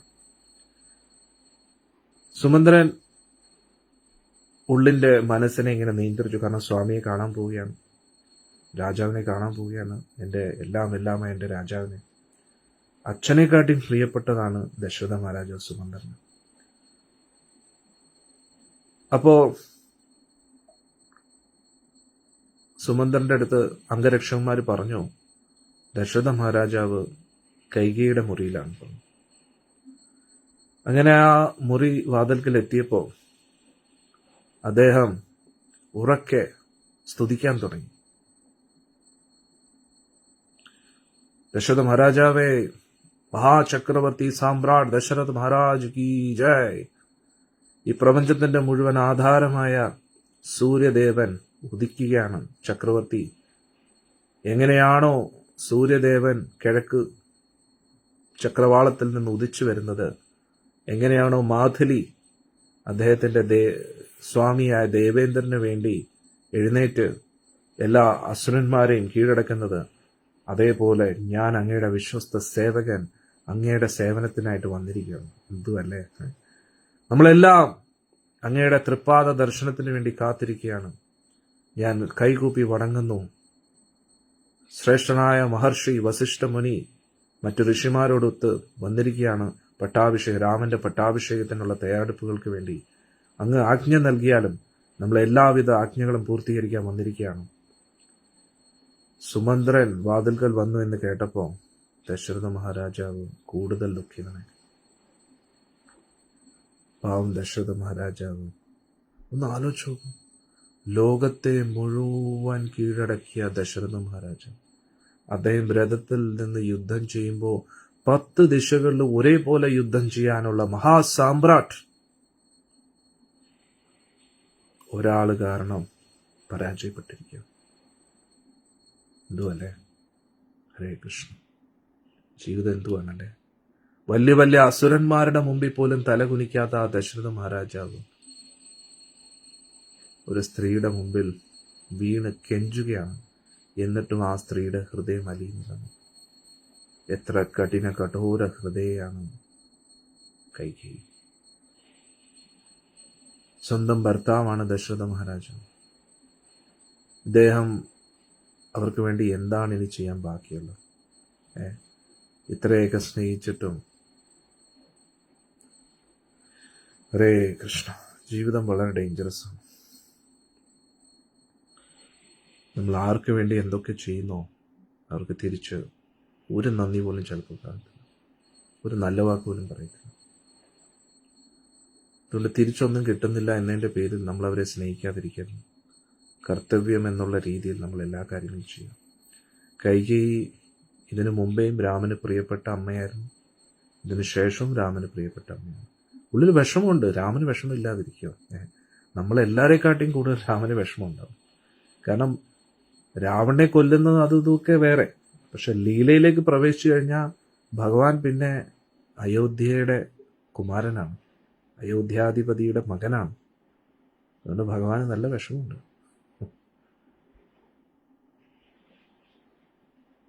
ഉദാഹരണത്തിന് നമ്മൾ ഭഗവാനെ പ്രതിഷ്ഠിച്ചു, ഭഗവാന്റെ സേവനം ചെയ്യുന്നു. എന്നിട്ട് ഉദാഹരണത്തിന് ഗുരുവായൂരായിരുന്നു. 5000 വർഷം മുമ്പേ ഭഗവാൻ അവിടെ വന്നിരിക്കുകയാണ്. അവിടെ ഭഗവാൻ ഇഷ്ടമല്ലാത്ത കാര്യങ്ങൾ നടക്കുമ്പോൾ ഭഗവാന് വിഷമമാകുമോ? ഇല്ലയോ? അതൊരു പ്രതിമയല്ലല്ലോ, ഭഗവാനല്ലേ. അത് നമ്മുടെ സങ്കല്പത്തിൻ്റെ അടിസ്ഥാനത്തിൽ മാത്രമല്ല, നമ്മുടെ എല്ലാവരുടെയും സേവനങ്ങൾ സ്വീകരിക്കാനായിട്ട് ആ ദ്വാരകാനാഥൻ അവതരിച്ചിരിക്കുകയാണ്. അവിടെ ദേവകീനന്ദൻ അവതരിച്ചിരിക്കുകയാണ്. അപ്പം ഭഗവാന് വിഷമമുണ്ട്, നമുക്ക് മാത്രമല്ല വിഷമം. നമ്മൾ നമ്മുടെ വിഷമങ്ങൾ പറയാൻ മാത്രം ഭഗവാന്റെ അടുത്ത് പോകുന്നു. ഭഗവാനോടൊരു സന്തോഷത്തോടുകൂടി ഒന്നും പറയുന്നില്ല, ഭഗവാനെ സ്നേഹിക്കുന്നില്ല. നമ്മുടെ ദുരിതങ്ങളെ തീർക്കാൻ വേണ്ടിയുള്ള ഒരു ജോലിക്കാരനായിട്ട്, നമ്മുടെ സേവകനായിട്ട് നമ്മൾ ഭഗവാനെ കാണുന്നു. അത് ശരിയല്ല, അല്ലേ? അപ്പോൾ ഇവിടെ ദശരഥ മഹാരാജാവ് വാതിൽക്കൽ ചെന്ന് സുമന്ത്രനെ കെട്ടിപ്പിടിക്കുക. കണ്ണെല്ലാം ചുമന്ന് സുമന്ത്രനെ നോക്കുകയാണ്. എന്നിട്ട് പറഞ്ഞു, സുമന്ത്ര, വളരെ മനോഹരമായിട്ട് നീ പറഞ്ഞ ആ വാക്കുകൾ എൻ്റെ ഹൃദയത്തിൽ കൂടുതൽ വേദന നൽകുകയാണ്. ദശരഥ മഹാരാജാവിൻ്റെ എല്ലാ സന്തോഷവും തീർന്നു. അദ്ദേഹത്തിന് ഒന്നും പറയാൻ പറ്റുന്നില്ല. പാവം നിസ്സഹായനായിട്ട് കരഞ്ഞുകൊണ്ട് മുഖമൊക്കെ വാടിയിരിക്കുന്നു. സുമന്ത്ര ഇങ്ങനെയുള്ള ദശരഥ മഹാരാജനെ ഒരിക്കലും കണ്ടിട്ടില്ല. ദശരഥ മഹാരാജാവ് നടന്നു വരുമ്പം തന്നെ രോമാഞ്ചം കൊണ്ട് എഴുന്നേറ്റ് നിൽക്കും പ്രജകളെല്ലാം. അപ്പോൾ നിഴല് പോലെ കൂട്ടത്തിൽ നിൽക്കുന്ന സുമന്ത്രന്റെ അവസ്ഥ എന്തുമായിരിക്കും? ഇങ്ങനെയുള്ള ദശരഥ മഹാരാജാവിനെ ഒരിക്കലും സുമന്ത്രൻ കണ്ടിട്ടില്ല. സുമന്ത്രൻ വിചാരിച്ചു, എന്തായിരിക്കും എൻ്റെ സ്വാമി ദശരഥ മഹാരാജ് ഇത്രയും ദുഃഖത്തിലാവാൻ കാരണം? ഇന്നലെ ഇത്രയും പ്രതാപവാനായിട്ട് ഇങ്ങനെ നടക്കുന്ന ആ ഒരു തേജസ്സോടു കൂടി കണ്ട് പിരിഞ്ഞ നമ്മൾ ഇപ്പൊ ഈ ഒരു അവസ്ഥയിലേക്ക് എൻ്റെ മഹാരാജ് എങ്ങനെയായി? അദ്ദേഹം പുറമോട്ട് പോയി കൈകൂപ്പി നിന്നു. ദശരഥ മഹാരാജ് സുമന്ത്രൻ ചിന്തിക്കുകയാണ്, ഇന്നത്തെ ദിവസം ദശരഥ മഹാരാജ് കൂടുതൽ സന്തോഷിക്കേണ്ടതാണ്. കാരണം എത്രയോ കാലമായിട്ട് അദ്ദേഹം കൊതിച്ചിരുന്നു ഒരു പിൻഗാമിക്ക് വേണ്ടി. ആ ഒരു ആഗ്രഹം പൂർത്തീകരിക്കപ്പെട്ടിരിക്കുകയാണ്. അദ്ദേഹം ആഗ്രഹിക്കുന്നതിനും അപ്പുറത്തായിട്ട് മഹാതേജസ്വിയും മഹാബലവാനുമായിട്ടുള്ള ഒരു ശൂരവീര പരാക്രമിയായിട്ടുള്ള ഒരു മകനാണ് അയോധ്യാധിപതിയായിട്ട് ഇനി വാഴാൻ പോകുന്നത്. ഇത്രയും വലിയൊരു സൗഭാഗ്യം ലഭിച്ചിട്ടും എന്താണ് എൻ്റെ രാജാവ് ഇങ്ങനെ ഇരിക്കുന്നത്? ആകെ പരിഭ്രമത്തിലായി സുമന്ത്രൻ. അപ്പം കൈകേയി പറയുക, രാജാവ് ഇന്നലെ രാത്രി മുഴുവൻ ഉറങ്ങാതിരിക്കുകയായിരുന്നു. രാമന്റെ പട്ടാഭിഷേകത്തെക്കുറിച്ച് ആലോചിച്ചു. ആ ഉറങ്ങാത്തത് കാരണം ദശരഥ മഹാരാജാവിന്റെ സ്വാസ്ഥ്യം കുറച്ച് കുഴപ്പത്തിലായിരിക്കുകയാണ്. അദ്ദേഹം രാമനെ കാണാൻ ആഗ്രഹിക്കുന്നു. അതുകൊണ്ട് എത്രയും പെട്ടെന്ന് രാമനെ ഇവിടെ കൊണ്ടുവരാം. പക്ഷേ സുമന്ത്രൻ സാധാരണ മന്ത്രിയല്ല, നല്ല ബുദ്ധിയുള്ള ആളാണ്. സുമന്ത്രൻ വളരെ സൂക്ഷ്മതയോടുകൂടി ദശരഥ മഹാരാജാവിനെ നോക്കി, എന്തോ ഒരു ആപത്ത് വന്നിരിക്കുന്നു, എന്തോ ഒരു കുഴപ്പത്തിലാണ്, അല്ലെങ്കിൽ എൻ്റെ സ്വാമി എൻ്റെ രാജാവ് ഇങ്ങനെ ദുഃഖത്തിലാവത്തില്ല. ഇത്രയും ശുഭമായിട്ടുള്ളൊരു ദിവസത്തിൽ അദ്ദേഹം എന്തിനാണ് രാമനെ പെട്ടെന്ന് വിളിക്കുന്നത്? ദശരഥ മഹാരാജാവ് സുമന്ത്രന്റെ മുഖത്തുള്ള ആ ഒരു പരിഭ്രമം കണ്ടു. ഇത്രയും അവസ്ഥയിൽ ഇരുന്നിട്ടും ദശരഥ മഹാരാജാവ് സുമന്ത്രനെ ആശ്വസിപ്പിച്ചു. എന്നിട്ട് രാമനെ കൊണ്ടുവരാൻ പറയുകയാണ്. അപ്പോ സുമന്ത്രൻ വിചാരിച്ചു, ചിലപ്പോൾ പട്ടാഭിഷേകത്തിന് വേണ്ടിയുള്ള ആ തയ്യാറെടുപ്പുകളുടെ ഇടയിൽ തളർന്നു പോയി കാണും. അപ്പൊ അദ്ദേഹം പറഞ്ഞു, അങ്ങ് പറയുന്ന പോലെ തന്നെ ചെയ്യും. കൈകൂപ്പി എന്നിട്ട് രാമന്റെ കൊട്ടാരത്തിലേക്ക് പോകും.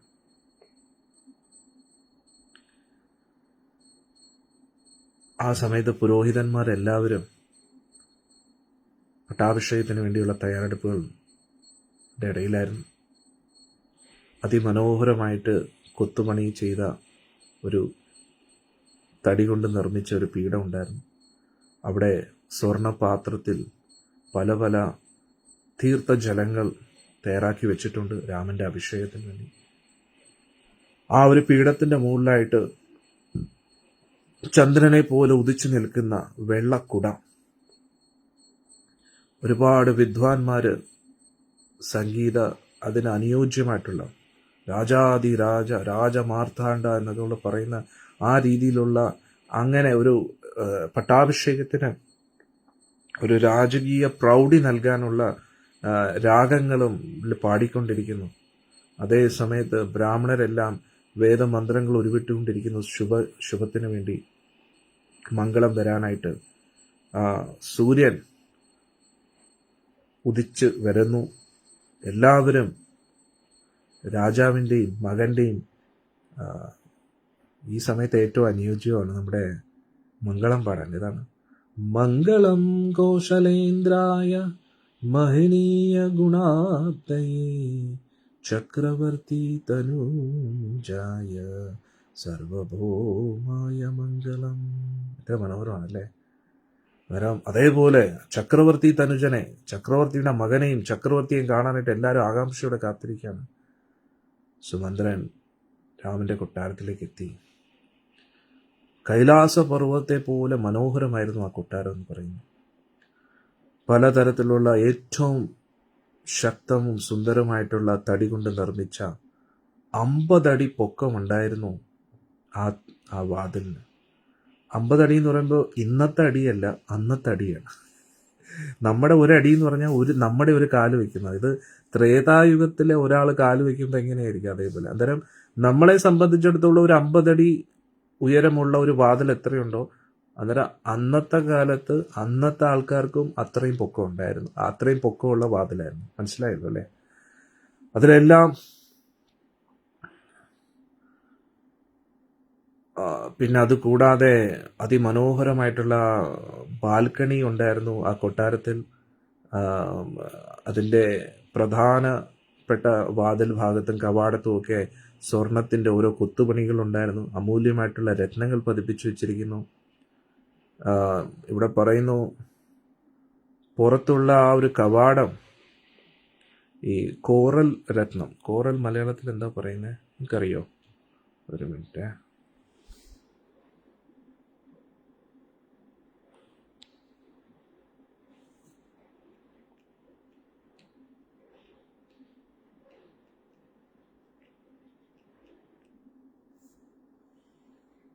പവിഴം. ഓക്കെ, ഇവിടെ പറയുന്നു ആ പ്രധാന കവാടം പൂർണ്ണമായിട്ടും പവിഴം കൊണ്ട് നിർമ്മിച്ചിരിക്കുകയാണ്. അതിൽ സ്വർണത്തിൻ്റെയും മറ്റു പല അമൂല്യ രത്നങ്ങളുടെയും കൊത്തുപണികളുണ്ടായിരുന്നു. ഒക്കെ എന്തുമല്ലേ. അങ്ങനെ സുമന്ത്രൻ ആ ഒരു കവാടത്തിൻ്റെ ഉള്ളിലേക്ക് പ്രവേശിച്ചു. പല പല സംഗീത ഉപകരണങ്ങളുടെ ആ ഒരു ശബ്ദം കേൾക്കാൻ പറ്റുന്നുണ്ടായിരുന്നു. പ്രത്യേകതര സുഗന്ധം അവിടെ ഉണ്ടായിരുന്നു. മയിലുകളും മറ്റ് പക്ഷികളും എല്ലാം അവിടെ ഇങ്ങനെ കൂട്ടത്തോടെ ഇങ്ങനെ വിഹരിക്കുകയായിരുന്നു. പലതരത്തിലുള്ള മരങ്ങളും ചെടികളും ഒക്കെ ഉണ്ടായിരുന്നു. സുമന്ത്രൻ രഥത്തിൽ നിന്ന് ഇറങ്ങി കൊട്ടാരത്തിലേക്ക് പ്രവേശിച്ചു. ഇവിടെ പറയുന്നു കുബേരന്റെ കൊട്ടാരത്തിന് തത്തുല്യമായിരുന്നു രാമന്റെ കൊട്ടാരം എന്ന് പറയുന്നു. ആ കൊട്ടാരത്തെ കാണുമ്പോൾ തന്നെ എല്ലാവർക്കും ജീവൻ വയ്ക്കും പറഞ്ഞു. അത്രയ്ക്ക് ഒരു പ്രത്യേക ഉത്സാഹം ലഭിക്കും. അങ്ങനെ 3 കവാടങ്ങളുണ്ടായിരുന്നു. ആ ഓരോ കവാടത്തിലും വലിയ വലിയ ശക്തരായിട്ടുള്ള യോദ്ധാക്കൾ എല്ലാവിധ ആയുധങ്ങളോടും കൂടി കാവലായിട്ട് നിൽക്കുകയായിരുന്നു. പിന്നെ രാമൻ എന്ന് പറഞ്ഞു കഴിഞ്ഞാൽ സുമന്ത്രന്റെ ജീവനാണ്. അദ്ദേഹത്തിന്റെ ഹൃദയം ഇങ്ങനെ തുടിക്കാൻ തുടങ്ങി. കാരണം അന്തപുരിയിലേക്ക് പ്രവേശിക്കുകയാണ്. അന്നേരം ആ ഉള്ളിലേക്ക് സഭാമന്ദിരത്തിലേക്ക് ഇങ്ങനെ പ്രവേശിച്ചപ്പോൾ വളരെ ഒരു തണുത്ത ഒരു എന്താ നമുക്ക് AC ഇട്ട ഒരു പ്രതീതിയായിരുന്നു. വളരെ ഒരു കുളിർമ അനുഭവപ്പെട്ടു, ഒരു സന്തോഷം അനുഭവപ്പെട്ടു. അവിടെ എല്ലാം പലതരത്തിലുള്ള കൊത്തുപണികളും കണ്ടു. അവിടെ ആയിരക്കണക്കിന് ദിവ്യമായിട്ടുള്ള രത്നങ്ങൾ കൊണ്ട് അലങ്കരിച്ചിരിക്കുന്നു. അവസാനം രാമൻ ഉറങ്ങുന്ന ആ മുറിയുടെ അടുത്തേക്ക് എത്തി, കവാടത്തിലേക്ക് എത്തി. എന്നിട്ട് സുമന്ത്രൻ ദ്വാരപാലകന്മാരോട് പറഞ്ഞു, രാമനോട് അറിയിക്കൂ ഞാൻ വന്നതായിട്ട്. രാമനപ്പോൾ സീതാസമേതനായിട്ടിരിക്കുകയായിരുന്നു. അപ്പോൾ രാമൻ പറഞ്ഞു എത്രയും പെട്ടെന്ന് സുമന്ത്രനോട് അടുത്ത് വരാൻ പറഞ്ഞു. സുമന്ത്രൻ രാമന്റെ മുമ്പിലെത്തി. അപ്പോൾ ഒരു സ്വർണ്ണ സിംഹാസനത്തിൽ സീതാദേവി ചാമരം വീശിക്കൊണ്ടിരിക്കുന്നു. രാമൻ അവിടെ ഇരിക്കുകയാണ്. എല്ലാ തരത്തിലുള്ള ഏറ്റവും വില കൂടിയ രത്നങ്ങൾ പതിപ്പിച്ച മാല, സ്വർണമാല, ആ സ്വർണ്ണ ആഭരണങ്ങൾ ധരിച്ചിരിക്കുന്നു. ചന്ദനം കൊണ്ട് അലങ്കരിച്ചിരിക്കുന്നു രാമൻ സൂര്യനെ പോലെ ജ്വലിച്ചു നിൽക്കുകയാണ്. വളരെ സന്തോഷത്തോടെ രാമൻ പുഞ്ചിരിച്ചു സുമന്ത്രനെ കണ്ടപ്പോൾ. ഉടൻ തന്നെ സുമന്ത്രൻ സാഷ്ടാംഗം നമസ്കരിച്ചു, സ്തുതികൾ പറഞ്ഞു. എന്നിട്ട് എഴുന്നേറ്റിട്ട് പറഞ്ഞു, കൗസല്യാദേവി എത്ര ഭാഗ്യവതിയാണ്, അങ്ങേപ്പോലൊരു മകനെ ലഭിച്ചല്ലോ. കൗസല്യാനന്ദവർദ്ധക, അങ്ങയുടെ അച്ഛൻ ഒപ്പം കൈകേയി ദേവിയായിട്ട് കൈകേയി സമേതനായിട്ടിരിക്കുന്ന അങ്ങയുടെ അച്ഛൻ അങ്ങയെ കാണാൻ ആഗ്രഹിക്കുന്നു. അതുകൊണ്ട് ഒട്ടും താമസിക്കാതെ അങ്ങ് അദ്ദേഹത്തെ കാണാൻ പോകുന്നു. രാമൻ സീതാദേവിയെ ഒന്ന് നോക്കി. എന്നിട്ട് പറഞ്ഞു, തീർച്ചയായിട്ടും അന്നേരം ഇത് വളരെ നമ്മളുടെ ഹൃദയത്തെ തകർക്കുന്ന ഒരു രംഗമാണ് ഇനി മുതൽ. ഉദാഹരണത്തിന് ഞാൻ എപ്പോഴും പറഞ്ഞിട്ടുണ്ട്, ഭഗവാൻ അഭിനയിക്കുകയല്ല അനുഭവിക്കുകയാണ്, രണ്ടിനും വ്യത്യാസമുണ്ട്. അപ്പൊ ഇവിടെ രാമൻ അഖിലകോടി ബ്രഹ്മാണ്ഡ നായകൻ, എല്ലാവരുടെയും ഹൃദയത്തിലിരിക്കുന്ന പരമാത്മാവാണ് ശ്രീരാമചന്ദ്ര ഭഗവാൻ. അദ്ദേഹത്തിന് അറിഞ്ഞുകൂടെ എന്താ നടക്കുന്നതെന്ന്. പക്ഷെ അദ്ദേഹം ഈ ലീലയിൽ മഗ്നനായിട്ടിരിക്കുകയാണ്. ഭഗവാൻ അതങ്ങ് ആസ്വദിക്കുകയാണ്. സുഖമാണെങ്കിലും ദുഃഖമാണെങ്കിലും ആസ്വദിക്കുകയാണ് ഭഗവാൻ. അപ്പം ഇവിടെ ഭഗവാൻ ഒന്നും അറിയാത്ത പോലെ സീതാദേവി അടുത്ത് പറയുകയാണ്. തീർച്ചയായിട്ടും മഹാറാണിയോട് എൻ്റെ അച്ഛൻ പട്ടാഭിഷേകത്തെക്കുറിച്ച് പറഞ്ഞുകൊണ്ടിരിക്കുകയായിരിക്കും. പിന്നെ പുണ്യവതിയായ കൈകേയി എപ്പോഴും എൻ്റെ അച്ഛൻ്റെ കാര്യത്തിൽ എപ്പോഴും ശ്രദ്ധയുള്ള ദേവിയാണ്. ചിലപ്പോൾ കൈകേയി എൻ്റെ അച്ഛനോട് അഭ്യർത്ഥിക്കുകയായിരിക്കും എത്രയും പെട്ടെന്ന് പട്ടാഭിഷേകം നടത്തണമെന്ന്. കാരണം കൈകേയിക്ക് അറിഞ്ഞൂടല്ലോ എൻ്റെ അച്ഛനാണ് ഏറ്റവും കൂടുതൽ ആഗ്രഹിക്കുന്നത് ഈ പട്ടാഭിഷേകം നടത്താൻ. അതുകൊണ്ടായിരിക്കും അദ്ദേഹത്തിൻ്റെ വിശ്വസ്തനായ സുമന്ത്രനെ എൻ്റെ അടുത്തേക്ക് പറഞ്ഞയച്ചിരിക്കുന്നത്. എൻ്റെ അച്ഛനും മഹാറാണിയും എന്നെ അനുഗ്രഹിക്കാൻ ആഗ്രഹിക്കുന്നുണ്ടായിരിക്കും. ഒട്ടും താമസിക്കാതെ എൻ്റെ പട്ടാഭിഷേകം നടത്താൻ വേണ്ടിയായിരിക്കും. ഹരേ കൃഷ്ണ. അന്നേരം മനസ്സിലായ ഞാൻ പറഞ്ഞത്? അതായത് ഇപ്പോൾ ഭഗവാൻ ഉണ്ണിക്കണ്ണനായിട്ടിരിക്കുമ്പോൾ യശോദാമ്മ പിടിക്കുമ്പോൾ വടി പിടിച്ചിങ്ങനെ അടിക്കാൻ ശ്രമിക്കും. ഭഗവാൻ കരയുന്നുണ്ട്, പേടിച്ചു കരയുന്നുണ്ട്. അപ്പോൾ ആചാര്യന്മാരൊക്കെ ചോദിക്കുന്നത്, കുന്തി മഹാറാണിയും ചോദിക്കുന്നത്, ഭയം പോലും ഭയപ്പെടുന്ന ആള് എന്തിനാണ് ഒരു വടിയെ ഭയപ്പെടുന്നത്? അല്ലേ?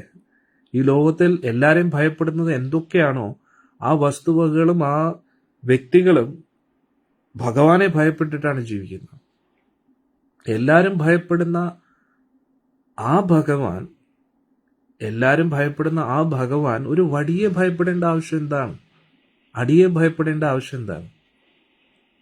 അതേപോലെ അന്നേരം ഭഗവാൻ ആ ലീലയിൽ മഗ്നനായിട്ടിരിക്കുകയാണ്. അതേപോലെ അന്നേരമാണ് നമുക്ക് ഏറ്റവും കൂടുതൽ വിഷമം വരുന്നത്. അന്നേരം രാമൻ എത്രമാത്രം പ്രതീക്ഷകൾ വെച്ചു പട്ടാഭിഷേകത്തിന്. അതുകൊണ്ട് നമ്മൾ എത്ര ഷോക്കിലാവുന്നോ അതിനെക്കാട്ടിയും വലിയ ഷോക്ക് രാമനായിട്ടുണ്ട്. അതുകൊണ്ട് രാമായണം നിസ്സാരമായിട്ട് കാണരുത്. നമ്മൾ വിചാരിക്കുന്ന പോലെ ആ രാമൻ ഭഗവാനല്ലേ, ആൾക്കെല്ലാം അറിഞ്ഞൂടെ, ആൾ ഒറിജിനലി കരയുവാടോ, അഭിനയിക്കുകയെന്ന് കരുതരുത്. ആ പട്ടാഭിഷേകത്തിന്റെ കാര്യം പറഞ്ഞപ്പോൾ നമ്മളെ പോലെ രാമനും സന്തോഷമായി. പട്ടാഭിഷേകം മുടങ്ങിയപ്പോൾ നമ്മളെ പോലെ രാമനും ദുഃഖമായി. പക്ഷേ നമ്മൾ സ്വാർത്ഥരാണ്, രാമൻ നിസ്വാർത്ഥനാണ്. ഈ വിഷമം എല്ലാം ഉള്ളിൽ ഒതുക്കി വെച്ചിരിക്കുകയാണ്. രാമന്റെ ആ വിഷമം നമ്മൾ മനസ്സിലാക്കണം, രാമന്റെ സന്തോഷം മനസ്സിലാക്കണം, ആ രാമന്റെ ഇമോഷൻസ് ആൻഡ് ഫീലിങ്സ് നമ്മൾ മനസ്സിലാക്കണം.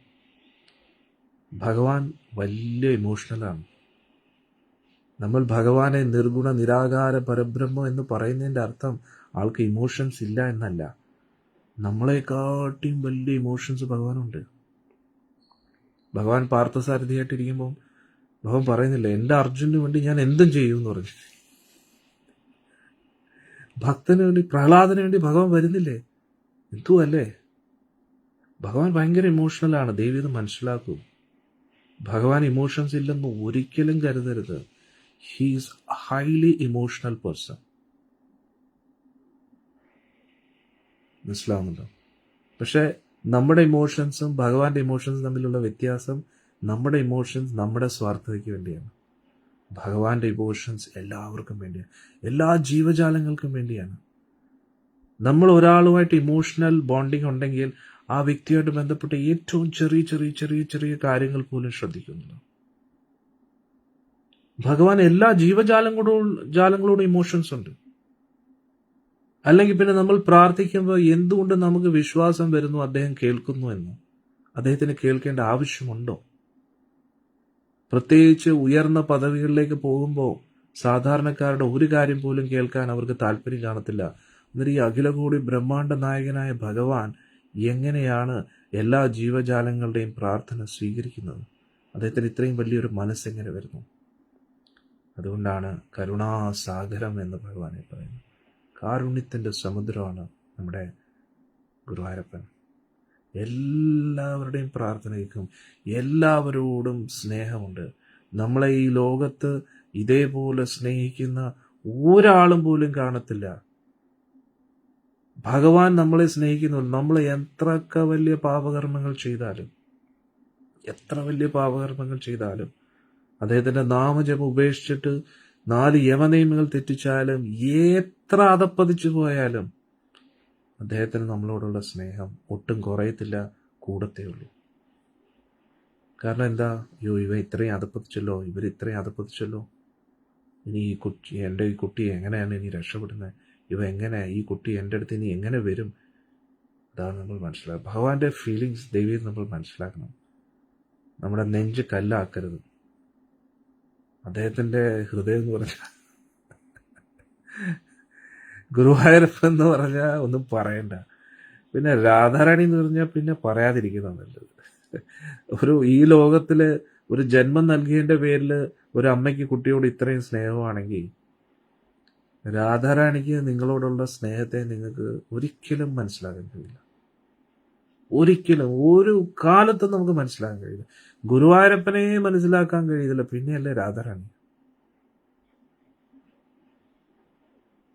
കരുണാം കുരുമയി കരുണാഭരീതേ സനക സനാതന വർണ്ണിതാക്ഷരിതേ രാധേ ജയ ജയ മാധവ ദൈതേ രാധേ ജയ ജയ മാധവ ദൈതേ ഗോകുല തരുണി മണ്ഡലമഹിതേ ഗോകുല തരുണി മണ്ഡലമഹിതേ രാധേ ജയ ജയ മാധവ ദൈതേ രാധേ ജയ ജയ മാധവ ദൈതേ.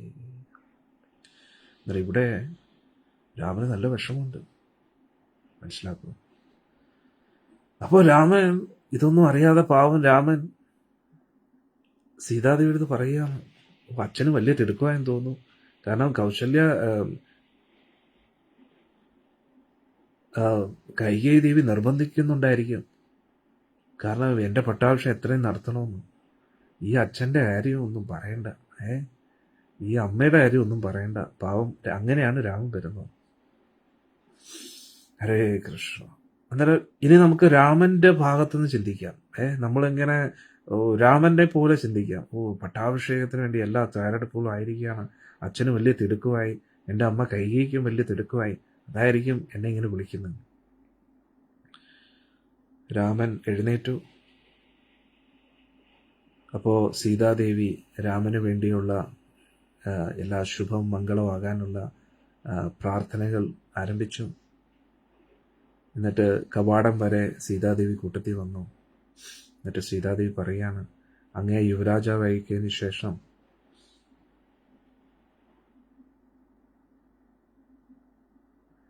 അധികം താമസിക്കാതെ തന്നെ അങ്ങ് ത്രിലോകങ്ങളുടെയും ഈ ലോകത്തിന്റെ ചക്രവർത്തിയായിട്ട് മാറണം. എങ്ങനെയാണോ ബ്രഹ്മദേവൻ ദേവേന്ദ്രനെ ദേവന്മാരുടെ രാജാവാക്കിയത്, അതേപോലെ ആ ഒരു രാജാവായിട്ട് അങ്ങേ കാണാൻ ഞാൻ ആഗ്രഹിക്കുന്നു. ചക്രവർത്തിയായിട്ട് ഞാൻ അങ്ങേ കാണാൻ ആഗ്രഹിക്കുന്നു. ദേവേന്ദ്രനും യമരാജനും വരുണദേവനും കുബേരനും 4 ദിക്പാലകന്മാരും അങ്ങേ 4 ദിശയിൽ നിന്നും സംരക്ഷിക്കട്ടെ. ഇവരെയൊക്കെ സംരക്ഷിക്കുന്ന രാമനോടാണ് സീതാമയ്യ ഇങ്ങനെ പറയുന്നത്. പക്ഷെ അതാണ് ആ ലീലയിൽ മഗ്നയായിട്ടിരിക്കും. അതായത് ഒരു ഭാര്യ ഭർത്താവിന് വേണ്ടി പ്രാർത്ഥിക്കുകയാണ്. അല്ലെ, ഒരു ഭാര്യ ഭർത്താവിന്റെ നന്മയ്ക്ക് വേണ്ടി എപ്പോഴും ഇങ്ങനെ പ്രാർത്ഥിച്ചുകൊണ്ടിരിക്കുക. അതേപോലെയാണ് സുമന്ത്രനോടൊത്ത് നമ്മൾ രാമന്റെ കൂട്ടത്തിൽ പോവാം. രാമൻ കൊട്ടാരത്തിൽ നിന്ന് പുറത്തു പോയി. ഇവിടെ പറയുന്നു, ആൾക്കാർ രാമനെ കണ്ടപ്പോൾ എങ്ങനെ തോന്നിയത്? വലിയൊരു സിംഹം ഗുഹയിൽ നിന്ന് പുറത്തിറങ്ങും. അതേപോലെയാണ് എല്ലാവരും കണ്ടത്. മഹാശക്തനായിട്ടുള്ള ഒരു സിംഹം ഗുഹയിൽ നിന്ന് പുറത്തു വരുന്ന പോലെ. എന്നിട്ട് 3 കവാടം ഉണ്ടല്ലോ. ആദ്യത്തെ കവാടത്തിന്റെ അവിടെ എത്തിയപ്പോ ലക്ഷ്മണൻ ദാ നിൽക്കുന്നു കൈകൂപ്പി. ഇതേപോലെ ഒരു അനുജൻ നാരായണ. ഒരു ചേട്ടനും ഇതുവരെ കിട്ടിയിട്ടില്ല, ഇനി കിട്ടത്തുമില്ലെന്നുള്ള. രണ്ടാമത്തെ കവാടത്തിൽ എത്തിയപ്പോഴത്തേക്ക് അന്നേരം ഒന്ന് ആലോചിച്ച് നോക്കണം, ആർക്ക് എവിടം വരെ എൻട്രി ഒന്നുണ്ടെന്ന് നോക്കണം. ആദ്യത്തെ കവാടം വരെയുള്ള ലക്ഷ്മണന്റെ എൻട്രി. രണ്ടാമത്തെ കവാടത്തിന്റെ അവിടെ എത്തിയപ്പോഴത്തേക്ക് ഭഗവാന്റെ കൂട്ടുകാരും ബന്ധുക്കളും എല്ലാവരും അവരെല്ലാം സന്തോഷത്തോടുകൂടി രാമനെ കെട്ടിപ്പിടിച്ചു. എന്നിട്ട് ആ മൂന്നാമത്തെ കവാടത്തിന് മുമ്പായിട്ട് അവിടെ സ്വർണ്ണരഥത്തിൽ കയറുകയാണ്. അഗ്നിയെ പോലെ തിളങ്ങി നിൽക്കുന്ന, അതിന് ചുറ്റും ആ രഥം പുലിത്തോല് വെച്ച് അലങ്കരിച്ചിരിക്കുന്നു. ആയിരക്കണക്കിന് മണികൾ അതിൽ തൂക്കിയിട്ടിരിക്കുന്നു. എന്നിട്ട് നല്ല ഉയരമുള്ള കുതിരകളാണ് രാമന്റെ കുതിരകൾ. ഇവിടെ പറയുന്നു, ആനകളെ പോലെ, ചെറുപ്പമുള്ള ആനകളെ പോലെ ശക്തനായിരുന്നു കുതിരകൾ എന്ന് പറയുന്നു. ആ കുതിരയുടെ ഒരു തൊഴി കിട്ടിക്കഴിഞ്ഞാൽ ആന വരെ തെറിച്ചു പോകും. അതാണ് രാമന്റെ കുതിരകൾ. അതിവേഗതയിൽ നല്ല ശബ്ദം. ഇത് കുതിരകളൊക്കെ ഇങ്ങനെ എന്തോ കുതിരയുടെ ചിഹ്നം എന്തോ ഒരു ശബ്ദമില്ലേ, അത് മിമിക്രി ചെയ്താൽ ബോറായിരിക്കും. അങ്ങനെ കുതിരകളൊക്കെ ഇങ്ങനെ ചാടി ഇങ്ങനെ ശബ്ദമൊക്കെ ഉണ്ടാക്കി മുന്നോട്ട് പോവുകയാണ്. രഥത്തിന്റെ ചക്രം കറങ്ങുന്ന ആ ഒരു ശബ്ദത്തിലൂടെ മുന്നോട്ട് പോവുകയാണ്. അങ്ങനെ ആ പ്രധാന കവാടം തുറക്കുകയാണ്. ഉടൻ തന്നെ രാമന്റെ രഥം ചന്ദ്രൻ ഉദിക്കുന്നത് പോലെ, മേഘങ്ങളുടെ ഇടയിൽ നിന്ന് ഉദിക്കുന്നത് പോലെ രാമന്റെ രഥം കവാടത്തിന് പുറത്തു വരികയാണ്. അന്നേരം ആദ്യത്തെ കവാടം വരെയാണ് ലക്ഷ്മണസ്വാമിക്ക് സ്വാതന്ത്ര്യമുള്ളത്. അതിനപ്പുറം സീതാദേവിക്ക് മാത്രമേ പ്രവേശനമുള്ളൂ, അല്ലേ? പക്ഷേ അതിൻ്റെ ഇടയിൽ ഒരാൾ നുഴഞ്ഞു കയറും. ആരാണ്? ഒരേ ഒരാള്. ആര്? നിങ്ങൾ ടൈപ്പ് ചെയ്യൂ ആളാരാണ്. അങ്ങനെ പ്രധാന പാതയിലൂടെ ഇങ്ങനെ രാമൻ പോവുകയാണ്. അവിടെ ഒരുപാട് യോദ്ധാക്കൾ വാളും പിടിച്ചുകൊണ്ട് ഭഗവാന്റെ അംഗരക്ഷകന്മാരായിട്ട്. എന്നിട്ട് അവിടെ ഭഗവാൻ വളരെ ശാന്തനായിട്ടിരുന്നു. പക്ഷെ ആ രഥത്തിൽ ലക്ഷ്മണസ്വാമി ഇങ്ങനെ ചാമരം വീശിക്കൊണ്ടിരിക്കുന്നു, ഇങ്ങനെ ചിരിച്ചുകൊണ്ടിരിക്കുന്നു. എന്നിട്ട് രാമൻ എല്ലാവരെയും നോക്കി ചിരിക്കുകയാണ്. അന്നേരം ഒന്ന് ആലോചിച്ച് നോക്കണം, രാമൻ ഇനി മുന്നോട്ട് എന്താണ് രാമന്റെ ജീവിതത്തിൽ നടക്കാൻ പോകുന്നത്. ഇത്രയും സമ്പദ് സമൃദ്ധിയോടെ ഇരുന്ന രാമനാണ് എല്ലാം ഉപേക്ഷിച്ചിട്ട് വെറും കാലിൽ നടക്കുന്നത്. എല്ലാം ഉപേക്ഷിച്ചു. ഈ രാജാക്കന്മാർ, ഈ മന്ത്രിമാരെയും കൂട്ടുകാരെയും ബന്ധുക്കളെയും. അതാണ് രാമായണം, അതാണ് രാമൻ. അതാണ് നമ്മൾ മനസ്സിലാക്കേണ്ടത്.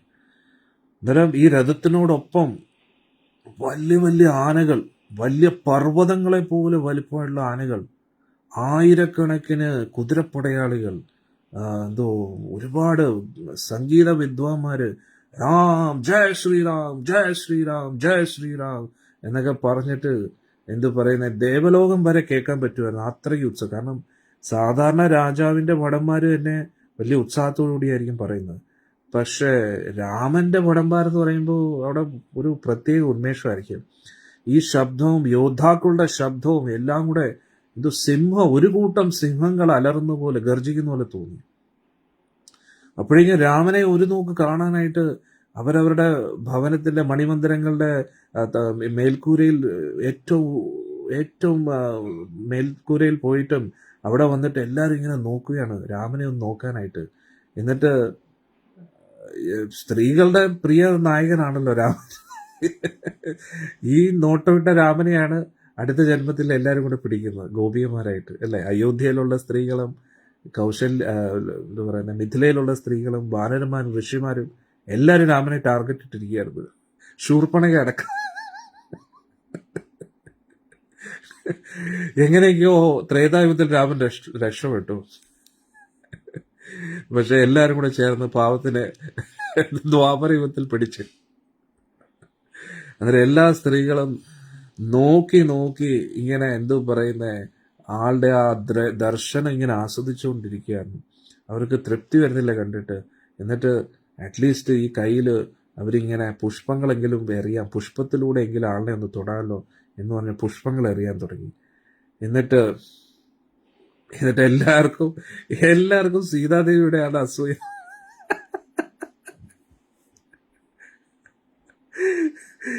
പാവം സീതാദേവി ഇവരുടെ എല്ലാം പ്രാക്കുകൊണ്ടായിരിക്കും പാവത്തിന് വിരഹം അനുഭവിക്കേണ്ടത്.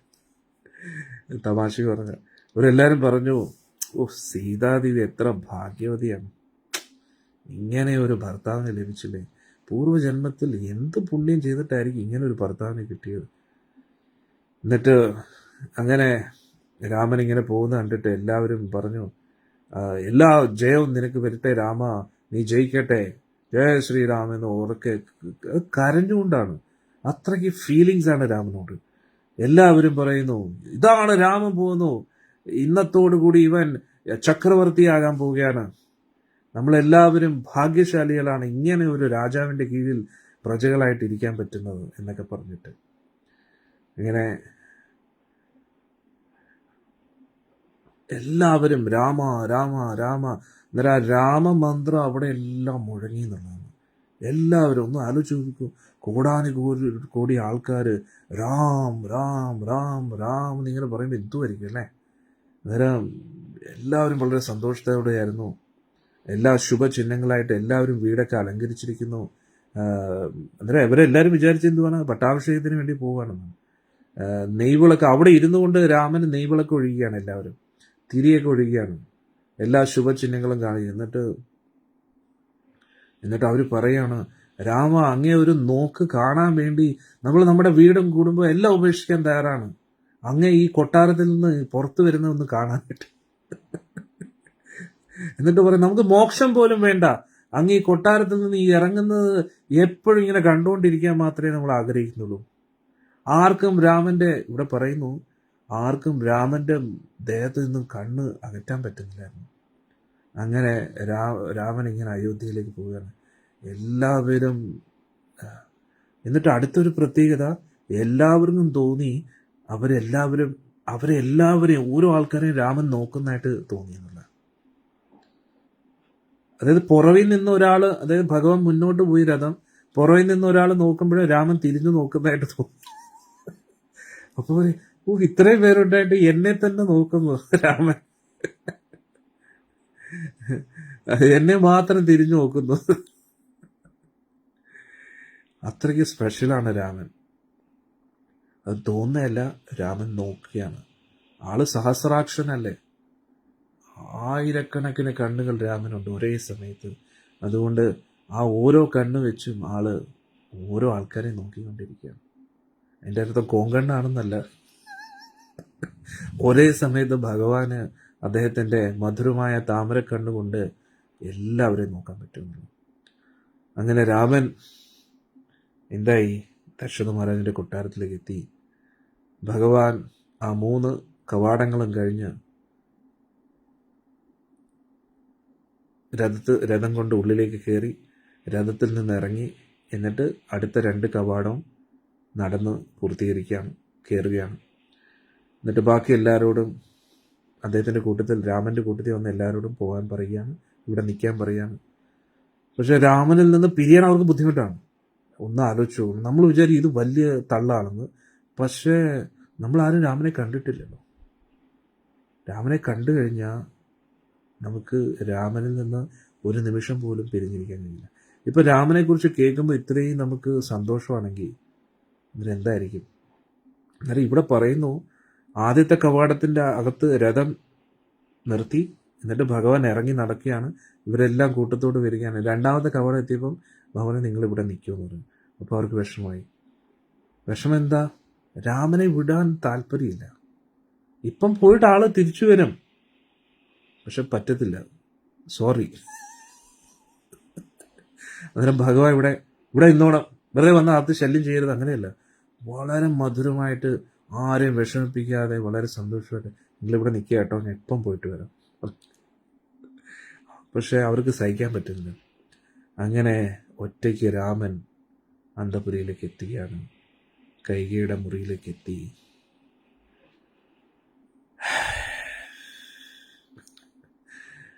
ആർക്കും എൻട്രി ഇല്ല, പക്ഷെ നമ്മൾ എൻട്രി ചെയ്തു കേട്ടോ, രാമൻ്റെ കൂട്ടത്തിൽ.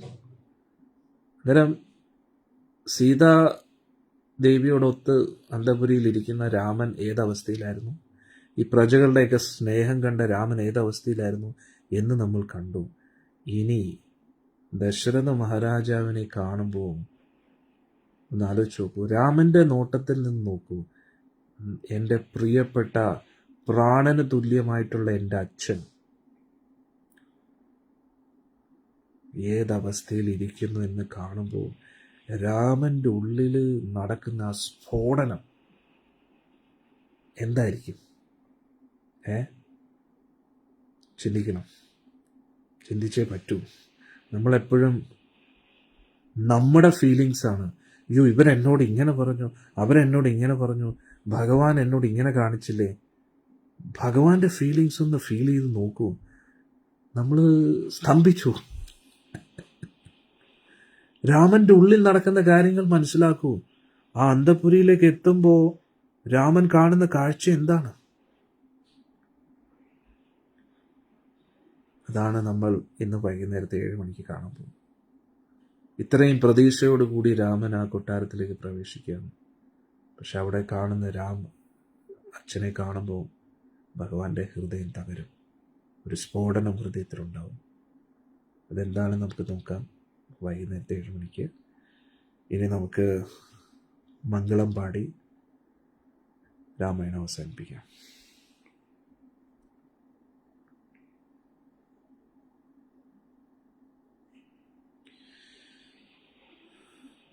മംഗളം കൗശലേന്ദ്രായ മഹനീയ ഗുണാബ്ദയേ ചക്രവർത്തി തനൂജായ സർവഭൗമായ മംഗളം വേദവേദാന്തവേദ്യായ മേഘശ്യാമലമൂർത്തയേ പുംസാം മോഹനരൂപായ പുണ്യശ്ലോകായ മംഗളം വിശ്വാമിത്രാന്തരാംഗായ മിഥിലാനഗരീപതേ ഭാഗ്യാനാം പരിപാകായ ഭവ്യരൂപായ മംഗളം പിതൃഭക്തായ സതതം ഭ്രാതൃഭിः സഹ സീതയാ നന്ദിതാഖിലലോകായ രാമഭദ്രായ മംഗളം തിത്യാസകേതവാസായ ചിത്രകൂടവിഹാരിണേ സേവ്യായ സർവയമിനാം ധീരോദായായ മംഗളം സൗമിത്രിണാ ച ജാനക്യാ ചാപബാണാസിധാരിണേ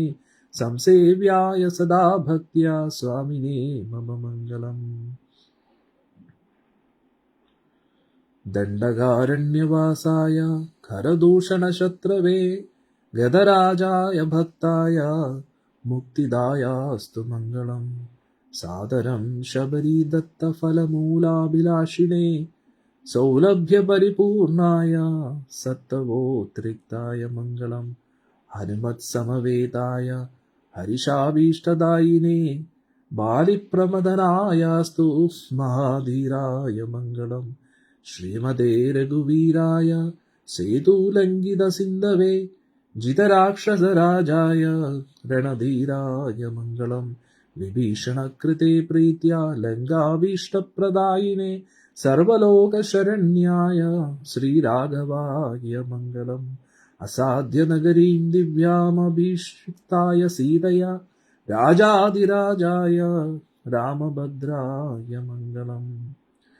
ബ്രഹ്മാദിദേവസേവ്യായ ബ്രഹ്മണ്യായ മഹാത്മനെ ജാനകി പ്രാണനാഥായ രഘുനാഥായ മംഗളം ശ്രീസൗമ്യ ജാമാമൃതമുനെ കൃപയാസ്മാനപേയുഷേ മഹദേ മമ നാഥായ രഘുനാഥായ മംഗളം മംഗളാശാസനപരേർമദാചാര്യ പുരോഗമേ സർവേശ്ച പൂർവരാചാര്യ സത്കൃതായാസ്തു മംഗളം രമ്യജാമാമൃതമുനിനാ മംഗളാശാസനം കൃതം ത്രൈലോക്യാധിപതി ശ്രീമൻ കരോതു മംഗളം സദാ.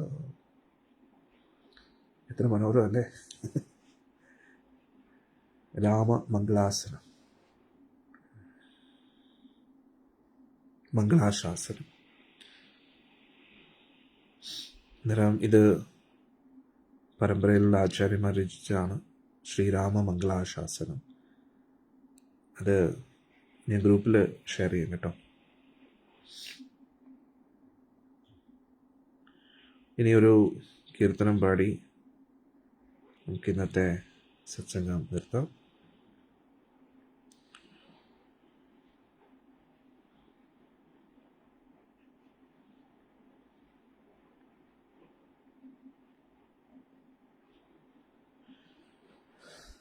പച്ചൈ മാമല പോൽ, അത് കേട്ടാലോ?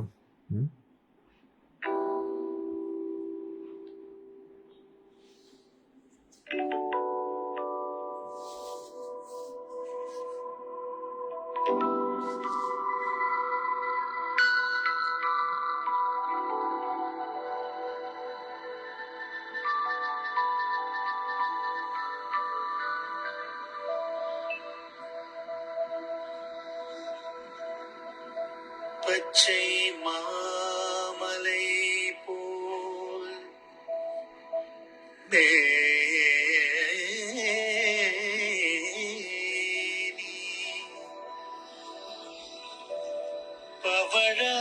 പവഴവായി കമലച്ചെങ്കൾ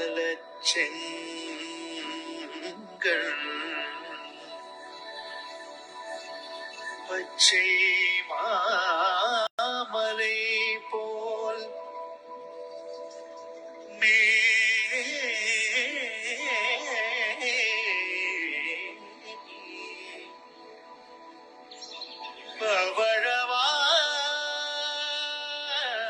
പവഴവായി കമലച്ചെങ്കൾ അച്യുത അമരരേ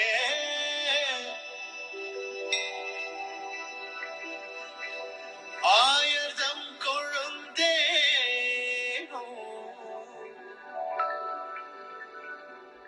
இச்சுவை தவிர யார்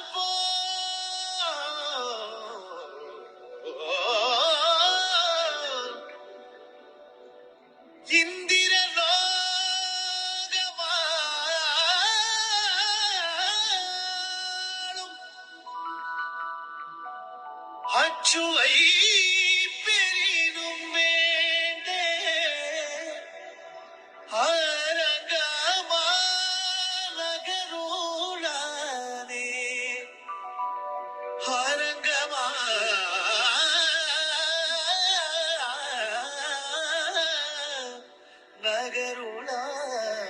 நகருளானே அரங்கமா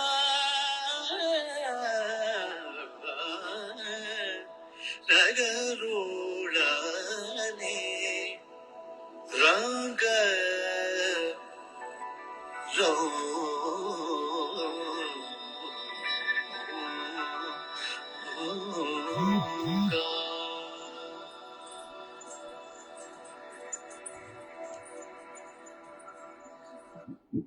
वो दो लोग जो